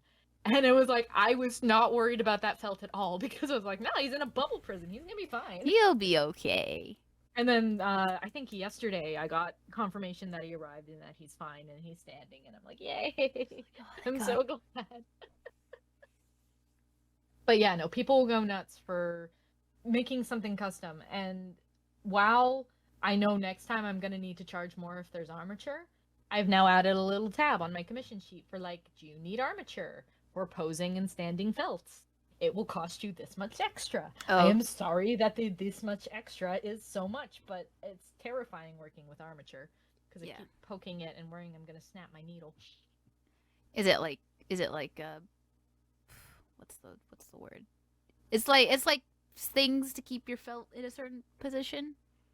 Yeah, or like because wool tends to like heads tend to be heavy, so you want to attach it to a base or attach the head to the body. Yeah. It's good to have wire in there just to give it that extra little bit of support. Yeah. And yeah, adding wire means that you're poking your tiny metal needle in there and hoping desperately you don't hit it and snap your needle in half. Like I go pretty slow, so even when I do hit the wire, it just kind of goes tink and I'm like, "Okay, we're pulling back. We're good. We're avoiding it. We're good. We're fine. This is fine. Yeah. This is fine. This is fine. This is fine. This is absolutely fine." But yeah, no, 9 times out of 10, I want to work completely wire free just because it's less hassle and issue. Yeah. But then at the other times, I'm like, I want to make a Galarian ponyta and it'll be all cute and I need wire for that shit. Oh, the thing I need to do more work on. God damn it. Yeah, exactly. It's like, I want to do it, but at the same time, if I do it, I have to put in effort. Yeah, Buddha That's effort, how it am I be right? sometimes. Yeah, effort. I don't know her. But yeah, I think a lot of people felt during the pandemic that that thing that they maybe wanted to try on a whim or that thing that they wanted to do but like improve on, you had all this time suddenly, so why not? And that's kind of what happened with me in felting. It's like it cost me $50 to try. Right. That's nothing. Yeah. Like I'm perfectly happy with that kind of investment for just giving it a shot.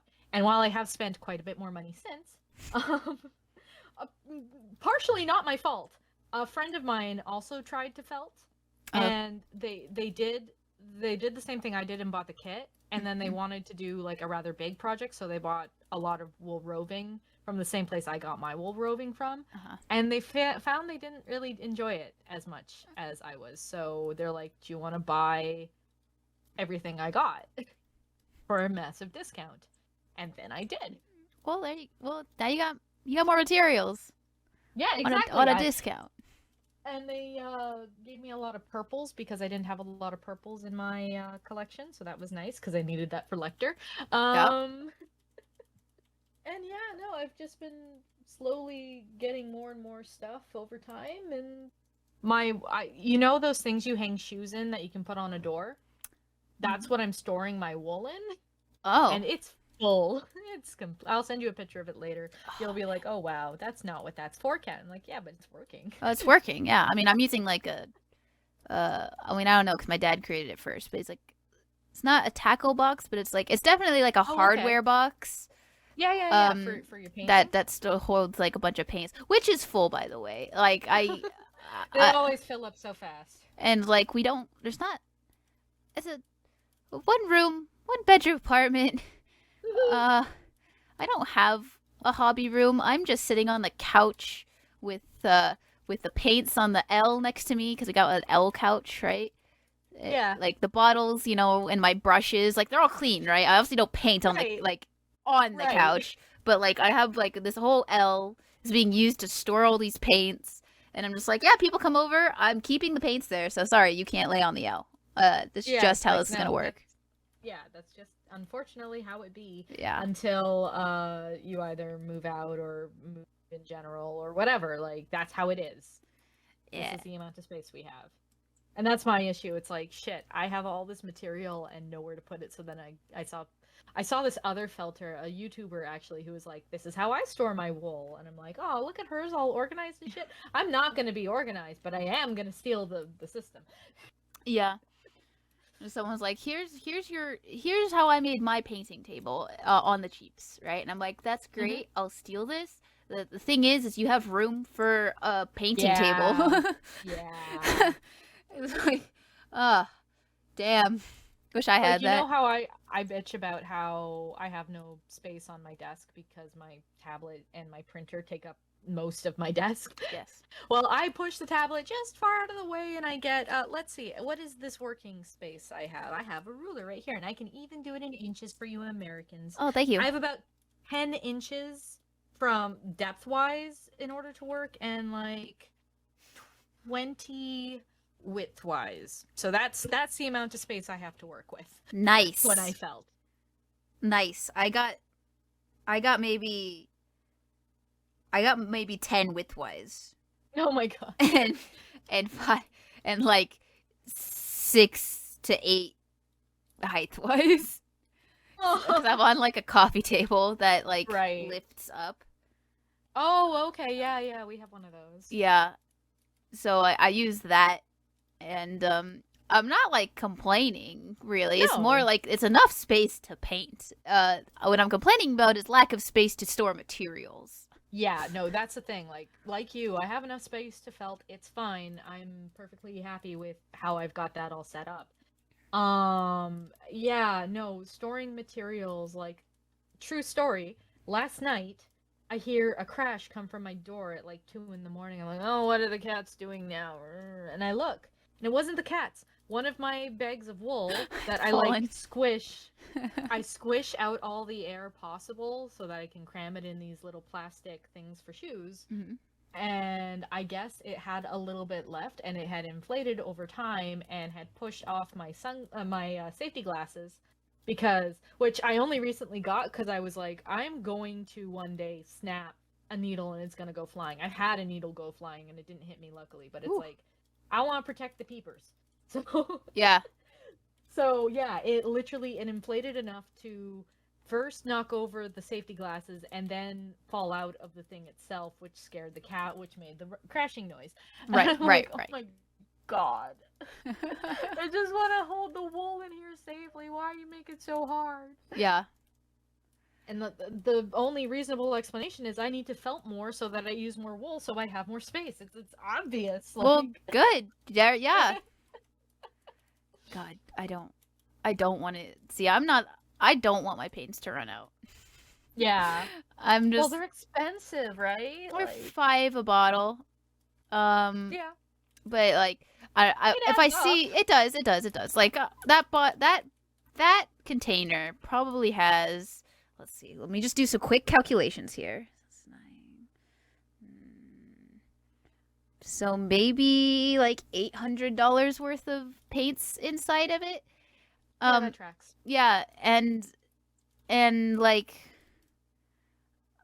I don't. Yeah, I don't think about it, right? I just like I need this color. I need all these other colors. Yes, you could get by with the primes, right? You can do it. Sure, You but at the same time, sometimes it's nice to just be able to be like, I need this color. This color is made for me. I don't need to waste time making this color doing a because mix. it's made for me. Yeah, and it's just like okay, especially like browns. Yeah. I Yeah. only paint I only paint kind of realistic colors. I don't go crazy on the highlights. I should try and branch out because it makes the figures pop. But like I paint for D&D and I paint realistic D&D, or I try to, Yeah. right? So a lot of things, a lot of people are like, yeah, brown. They're wearing brown stuff, and I'm just like, yeah, that tracks. But I need to figure out a creative way to do multiple browns, right? I can't just Yeah. put leather brown on everything, right? Mm-hmm. And so it's part of like the learning of, well, one, I have a shit ton of different kinds of brown. And then like, certain browns have certain tints, like that's a warm brown. Yep. That's a cold brown. This is a neutral gray brown, so to fit your scheme, and then from there you have your base, then you want slightly darker and slightly lighter same types of base brown to do your shades and your highlights with. And, you know, digital art's great because you could literally pick any color you want. No extra cost. It's all just there. It's just there. Paints, you need to either have it out of the bottle or mix with your eyeballs, and then if you run out of that paint again because you gotta mix it again and hope you mix it right. And the best part about all of that is that most paints dry darker than when they are applied. Yeah, luckily, thin layers paint, exactly, thin layers dry quickly, so you can see basically what you're working with. But yeah, you need a lot of shades of like, this is red. Okay, I have 9 different reds. This is brown. Yeah. Okay, I have 20 different browns. You know, it's like, you don't need it, but if you're doing this and you want and you're doing it for yourself, you want it to look a certain way, you tend to just start buying more different colors, types of the same color, because you just need it. My opinion on that is the amount of money you save in time is worth having the multiple colors. Oh, yeah. Because, like, when I first started college, we were allowed black and white. That was it. And then we were allowed black, white, 2 versions of red, 2 versions of blue, 2 versions of yellow, a warm and cool of each. Yeah. And then in the second year, we were allowed to buy as many colors as we want. And in that time, we got teachers going like, oh, you should get this color and mix it with that, and you get this perfect shade for skin. And it's like, that would have been real good to know last year when you had me mixing skin tone with red, blue, yellow, and white. Yeah. Which isn't easy. I can do it now. I'm actually really good at color mixing now because I was limited for those 4 months. Yeah. But it's like when you're first doing it, it's like, why do they look green? I can't get them to stop looking green. Why do they look green? Yeah. Like, this is like the color I wanted. Yeah, and trying to explain to people that brown can be made out of every single color, not just orange. Like, that blows some people's minds. They're just like, what do you mean you can't make brown out of purple? It's like, well, yes, you can. Here it is. Here I am in purple, and here's brown. Here's brown. Like, I made it. Color is relative, bitch. I can't explain it any other way. Yeah. Here's the technical term. It is the only term. This is how it works. Yeah. And also, everything you ever learned about, just throw it out. It's bullshit. You need to know everything, but also no, you don't. Yeah. Yeah. Yeah, I get. But yeah, no, I saw your last figure, and it was like, oh my god, it looks so good. I could not get over it. I was really proud of that one. That was a figure that, I don't know, I sent it because I'm in a lot of Discords, so I sent it over 3 Discords. But you know, one of them I said, listen, this is a figure that has been, you know, white, unprimed, you know, been sitting there staring at me because I liked these 2 models. There was a fire giant and a fire king and a fire giant king and a fire giant queen, and I liked the 2 models. And I was like, I wanted to paint these. So once when I went to visit like Sal's parents, like 2 hours away, I brought painting stuff over, and I brought that figure. Never painted. Left the figure there to like guard, you know, because jokingly it's like, oh, it's gonna guard the bedroom. And then finally he brought it back. He's like, here's the figure, and I was like, okay, great, that's good. He still looks great. All right, I'm gonna put him right here. He's guarding the PS5. That means he's staring at me constantly. I was like, you're such a good figure. I'm painting again. I finished that thing I wanted to do. I'm in the mood for a big project. Okay, all right, time to... It's boss fight time, where I'm gonna take you on, you fire giant king. And then I just sat down, and then I was like, okay, nobody, I looked, you know, because miniatures are, you know, bought miniatures, meaning other people painted them. So I'm like, all right, what's on the market? What are things? Okay, like the way that looks. All right, that's weird. I don't want the red skin. I'm gonna do this. I know how to do that. Okay, cool. You know, get ideas. And then it's just sit down, and it's like, all right, put on an episode of Critical Role because it's not anime, so I don't have to look up and read. And I just sat there, and I was like, and begin. And it was weird because it was the first project where I didn't feel like annoyed at how much I had to left. Like, that was a problem with painting for me for a long time. Yeah. Was if I had a thing, like even a small thing, right? Even like a normal character miniature, which is small. Um, I would like look at the thing and I'd be like, the model, okay. Oh God, it's like, oh, there's the backpack, there's the belt, there's the shirt. I gotta paint all these different colors. There's the pants, there's these shoes. These shoes have these accents. There's the hair, there's the this, there's the this. God, there's so many different special little things, even though they were tiny, right? So theoretically, it wouldn't take a long time. But I'm new and I'm a perfectionist, and I was like, there's so many things to check off on the checklist, and this is stupid, and I'm annoyed, and do I actually like doing this? And I stopped painting for a long time, and I got back into it. I don't even know what first thing I did. It might, I honestly don't even remember how it restarted. But like, I had been painting for a while, and I finally looked up again at that fire giant. And I was like, okay, I'm taking you on, and I began. And it's like, okay, skin's done. I'm like, okay, I'm trying the layering method. Okay, I don't know how this looks. It looks kind of weird because it's the only thing I've painted, right? And I was like, okay, this looks weird, but, okay, moving on. It's done. Do the next thing. And it's like, I kept doing things. I'm like, all right, I like how this. I'm trying this new style. Okay, I like it. Okay, do this step next. All right, interesting. Learn. All right, this step. And then before I knew it, it was like, whoa, the armor's done. Okay. Yeah. Okay. I love that feeling. Okay. I did the cape first, actually, because I had a solid idea of what I wanted to do with the cape. And so I just did it. And it's like, okay, cape's done. It looks great. Okay, start focusing. Whoa, armor's done. That, all right, didn't take too long, because all right, move on. Okay, I don't even know what I did after the armor, but it's like, okay, now time to do, like, accents. Okay, that's done. Oh, I don't like how this looks, so I'm gonna mix this, I'm gonna try this. It's like, it just kept going, and I never got angry. Yeah. And then suddenly, it was like, it's done. It's done. Oh, okay. And then, take pictures, send it off, and you put it on a shelf, and I'm just like, shit, am I ever gonna recapture that feeling? It's like, every time you start a new thing, you're scared that you're gonna hate it again. It's 100%. And I taken another break. Actually, I painted something else. No, I painted 2 other things, because I got inspired again, because I'm in 2 campaigns right now. And we had faced this monster over and over again, and it was kind of a joke, and I found a model I liked of it, so I was like, oh, I'm gonna paint this roper. It's gonna be fun. So I did. And then suddenly Sal was also on this campaign with me, and he got the spell polymorph, and he polymorphed our friend into a giant ape. And it was great. It was an epic moment. We had just got level 4 spells, first use of the level 4 spell. She buffed someone else, she destroyed the place. So like, everyone was having fun. And then we walked to the store and looking at models, and it's like, oh my god, there it is. There's a giant ape miniature. It's just here. I gotta paint that. I just have to.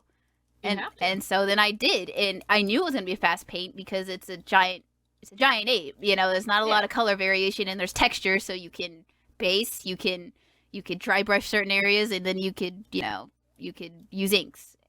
And of course I did a little bit of extra stuff, but it's like, it still was like, for the size, it was a fast paint. And it turned out amazing. It turned out fantastic. That's awesome. I did expect it to. And I was like, great. And I looked at these 3 things I had just painted. Giant, ape, roper, and I was like, that was fun. I don't have a model that's inspiring me right now, because I had that moment of just like, I'm gonna, new project. I didn't have that anymore. The things. Yeah. And so I'm just like, okay. Sal bought like a vampire for me to buy for his next campaign because I said our campaign ended, right? So he's doing the next one. Yeah. And so he's buying like some monsters for me to fight, because he's just like, well, you're gonna fight them eventually, and it's not super spoilery, because just like, I know certain directions we're going, so I'm like, all right. But it's like, it's a small vampire for Sal. Yeah, it's great. But, it just didn't have that, like, feeling of just like, oh, yeah. So I took a break. I started it. I painted the cape, and I was like, wow, okay, I can still do layering. Cape looks good. Okay. But then I set it down, and then WoW came out, and then I just haven't picked it up. And then I finally picked up painting again yesterday. And I just started doing it, and I was like, okay, things are, okay, still got skill. Yeah, okay, that's still turning out the way I thought it would. Okay, I'm not getting angry at stuff. Okay. Great, I'm almost done with this vampire, which normally small miniatures used to take me like several days because I just sucked. I sucked. But You now got better. I'm getting more confident in the certain techniques I'm doing, and then of course, like everything, is just keep doing it. You're gonna get Yeah. better, right? Yeah, and you'll get faster, and you'll get more And you'll get confidence, and it will faster. stop Yeah, being as frustrated, and yeah, all that exactly, stuff. exactly, all that good stuff. And so yeah, I started painting the the thing again. I felt good about it. I was like, okay, I'm gonna like finish this soon. I ended up stopping earlier than I wanted, but like I have 2 more things to do, and I'm like, okay, those won't take a while. I know what I'm gonna do. Like I know the color, I know the technique. I don't feel lost. It's great. And then I bought this again when I went to drop off Sal's grandma. Our airport's right by a hobby store, and it's 15 minutes away, and we were right there. So Sal was like, hey, you went with me, said bye to my grandma. That made me feel good because you care about my family too. Stuff. No. Why don't we stop by the game castle? And I was like, oh yeah, game castle. Went there, and then I saw a miniature, and I was like, oh, this is the next project. This is the one. Because the next campaign is like very obvious. We're fighting demons. Like a lot of it's going to be demons besides our character arcs, right? And so I saw a thing, and it was called Fire Demon, and I like picked up the box. It was in a bunch of pieces, and I was like, okay, bunch of pieces can mean 2 things. Either it's like it's crap, or it's just so big you need certain, it's so unwieldy, you need to just put it together. I looked at it, and I was able to see like a piece of like a leg and like the chest of the demon. I was like, okay, the sculpt looks good, good definition. All right, good. The wings look cool. They're big. That's awesome. All right, buying it. It's only $10. And then I put it together, and I was like, oh, this is a Baylor. I got a Baylor for $10. Awesome. That's awesome. Yeah, and so I put it together. I have it in my hands actually right now, and I'm like, okay, next project. The vampire's almost done. Doesn't look bad. There's certain things, and I'm like, I don't like how this looks, but I've finally gotten to the point past my perfectionism where it's just like, okay, I did it. Yeah, like perfectionism has its place, but there are sometimes where it's like, I just need to finish this, otherwise I'm gonna get mad. Exactly. So it's like, okay, I did it. I think I know what I did wrong. Got it. It doesn't look bad. I will improve next time. Cool. Done. Moving on. So like the vampire's almost done, and I have another model where I'm just like, big model, looks cool, have ideas, ready to go, and excited. Yep. So I'm just like, yes, painting. Which brings me back to the next thing of just like, I'm running out of space, man. Painted models are awesome. I love them. I want to keep them all.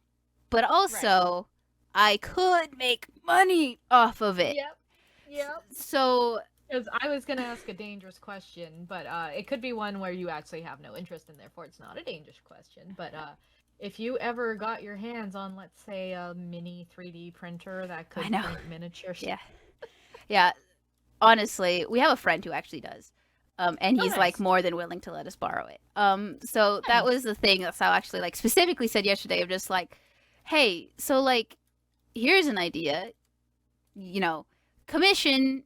And I was like, how am I supposed to do like I hadn't, I thought about like, of course I want to do like, I want to sell, custom paint jobs because I mean, you could buy painted miniatures anywhere. And yes, I could sell like things I've already painted, sure, that I'm willing to let go of. Yes. You could do that, flat price point. But like, it also is interesting being like, someone really wants to like, I have my miniature, I want it painted the way I want it painted, Mm-hmm. And you can only get that if you're doing it yourself or you hire someone to paint it for you. Yeah. And so I was like, okay, I want to do that. How am I supposed to do that without having like their model, without like running to a store and hopefully finding the right model? And then so I was like, custom, just they'll make you their models, buy the file, they send you their file, you print out, so you have the resin cost, and then you have the paint cost, and then you ship it to them. And I'm like, oh yeah, technology has reached that point, huh? Yeah, no, exactly. Like, it's one of those things where even most 3D printers are pretty inexpensive now. It's just, they're expensive in the sense that you need to buy whatever the casting material is, obviously. But past that, the unit itself and the programs to be able to use the unit, not that bad. Yeah. So it's one of those things where you could, if you were wanting to, either learn how to make the 3D models yourself, or like you said, have them make the 3D file, send it to you, and you print it, and then ship back the painted model to them. Oh, hi, Ren. See, the only reason why I say, I don't, random people send me your file is because there's a very, very known D&D custom miniature site now called Hero Forge, and you can custom make your miniature, whatever you have, right? There's a lot of options, and you could just buy the 3D printed file rather than making them do it for you. And by doing that, you literally can send that file anywhere, and it says in like even their contract, just like, you own the file, it's yours. Nice. Send it anywhere, so like theoretically, yes, they would have to, I guess, two ways. They could either say, I would have to specify, I'd have to specify or think of an actual commission sheet or what have you, but like theoretically, either one, they send me like what they built, just like the site, what they built, and then I buy the file, but that will be part of the cost, right? Or they have the file, they send me the file, I print it out and I paint it, and then I ship it back to them, right? I know, going back to my friend Clouded Poetry, she is setting up her commissions in a way where, because she's doing cross stitch, there are options for, if you have a pattern already and it's okay to send the pattern over, like, I'll do that for you, but if you don't, it's an extra X amount of dollars. I think she's setting it at 15 because it's a flat fee for making a whole new pattern for a person. And yeah, it's just something to think about. Yeah. Yep. Exactly. It is. Yeah. But when you do think about it, I will be able to help you out. I will tell you right away, if you want to ship overseas, you're going to need to do Etsy, because they're the only storefront that handled the VAT. And that's the only way to ship overseas, specifically to UK and Europe, which is, a lot of people. You can always do Big Cartel if you only want to ship in North America, but then you're limiting your services, right? Yeah. So yeah, just lots of things to think about, lots of tax things to think about. Oh yeah, good stuff. Good stuff. Yeah.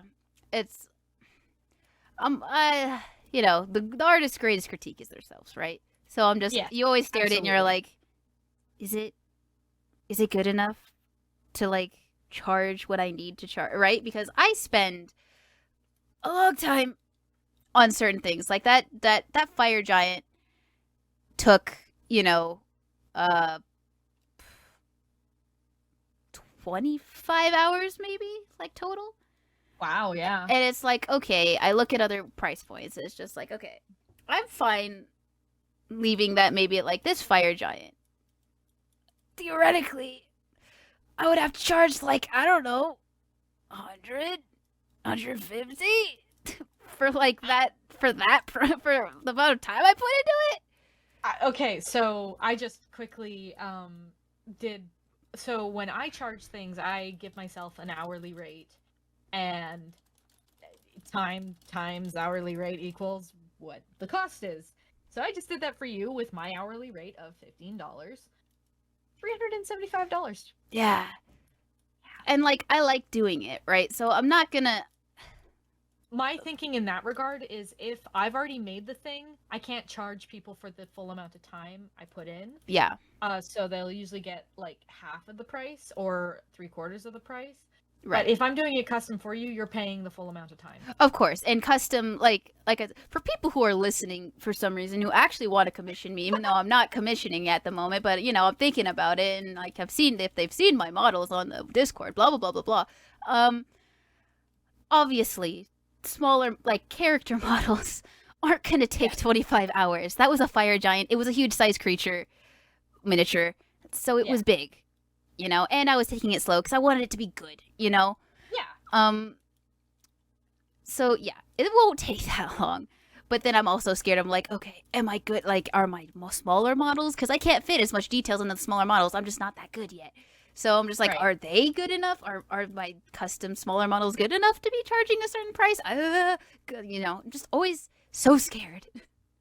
So scared. And it's scary, and that's why I split mine up into simple and complex, because it was like, look, if you just want a simple thing, yeah, I can probably bang that out in a couple of hours. And also, the other thing that's annoying is that you have to account for cost of materials in your price. Of course.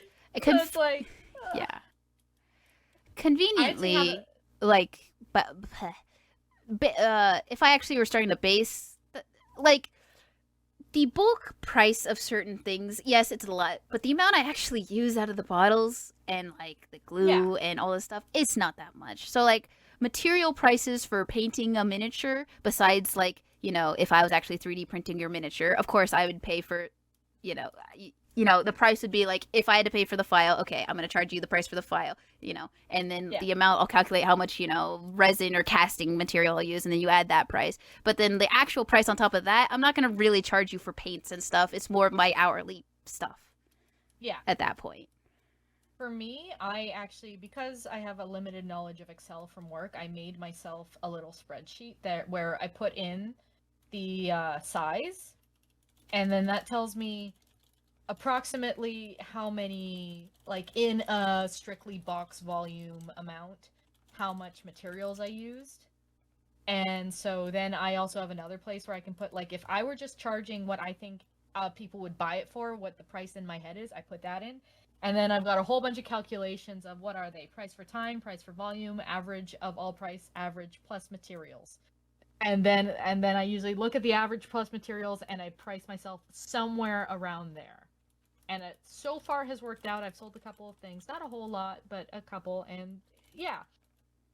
Yeah. But yeah, I was looking, and like the Lecter felt I just did, I charged 220 Canadian for it. The price for time alone should have been 225. Oh, you're kind enough to knock out that extra Yeah, five exactly. buckaroos. They're good people, so that's why. Of But that's the course. thing, like, you got to figure out that way of being like, and like, to be fair, um Kevin also took a same amount of time to Lecter, and Kevin is, um I think he took so long only because he's got so many fucking details. Every time I'd look, he had another detail that I have to do. It's like, oh, there's a belt on your wrist and your leg and your chest and your belt, like just the normal functional There's a belt. belt on the belt, of course. Yep, there is actually a belt on the belt. Now that Yeah, you no, I mention it. believe it. Yep, but yeah. So it's like being able to get faster with felting has been very, very helpful. Just like getting faster with painting will be very, very helpful. Yeah. But yeah, getting that confidence of this is how much it's going to cost for a custom, and this is how much it's going to cost for something I've already finished. That's the hardest part. But strangely enough, if people want it, they'll buy. And Yeah. I've been incredibly shocked and like just so happy. Somebody bought a little Raichu I made. Somebody in Germany bought my little Raichu, and I'm like, ah, That's they adorable. bought my Raichu. I didn't think anyone would want my Raichu. I made that for me. That was my Raichu. Well, the thing is, like you, I don't have any space for these, so it's like I gotta, if I want to make more, I have to sell some. Yeah. So I have to sell some more. I gotta actually buy, like, gotta buy a house Yeah. in California. Yeah, huh, I have to immigrate to a whole other country. That makes perfect sense for felting. I see no dislogic in that. Oh my god. It's funny, there is talk about like nothing set in stone, but we might be going back to the other coast eventually. Probably Oh, not, but who knows? hell yeah. But we'd be in the same time zone, and that made me laugh. That would be hilarious. So then I could wake up at noon. I don't wake up Yes, at noon. instead of you woke up at 9. I did. It wasn't even that hard, honestly. I've been going to bed at a good time. Oh my god, going to bed at a good time. Who is this? This isn't Maddie. No, Yeah. it is now. But I think that's a good, for the first episode, that's a good catch-up point. Yeah.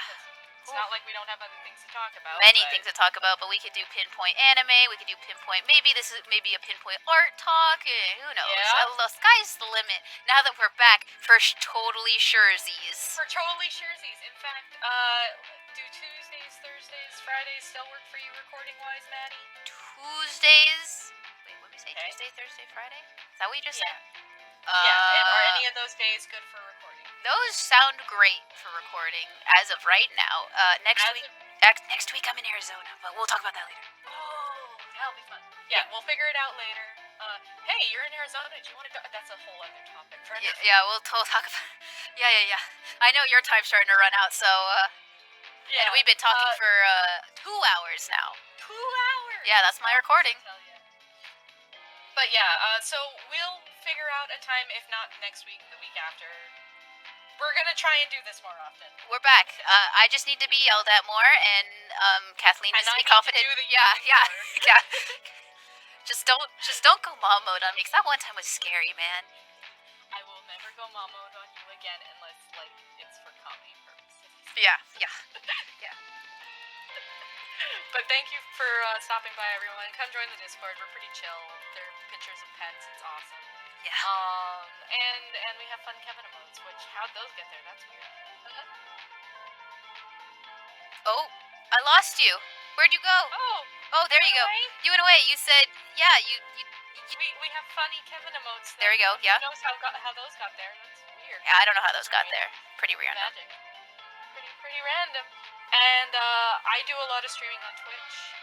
Maddie used to do a lot of streaming on Twitch, but I think it's hard to stream WoW, right? So WoW probably is boring for a lot of people, so yeah. When console Monster Hunter gets released, baby, you can bet your ass I'm back. Yes, oh my god, that'll be so much fun. We'll get to see all the, like, fun glitches and stuff, too. Which is, like, seeing how you guys take down the monsters is great, but seeing the glitches is also a whole lot of fun. Oh, it is. But yes, so yeah, that's it. That's it for us. We'll be back. We will. We promise. The real season this time. Yeah. So I'm Kat. I'm bye. Bye. Bye.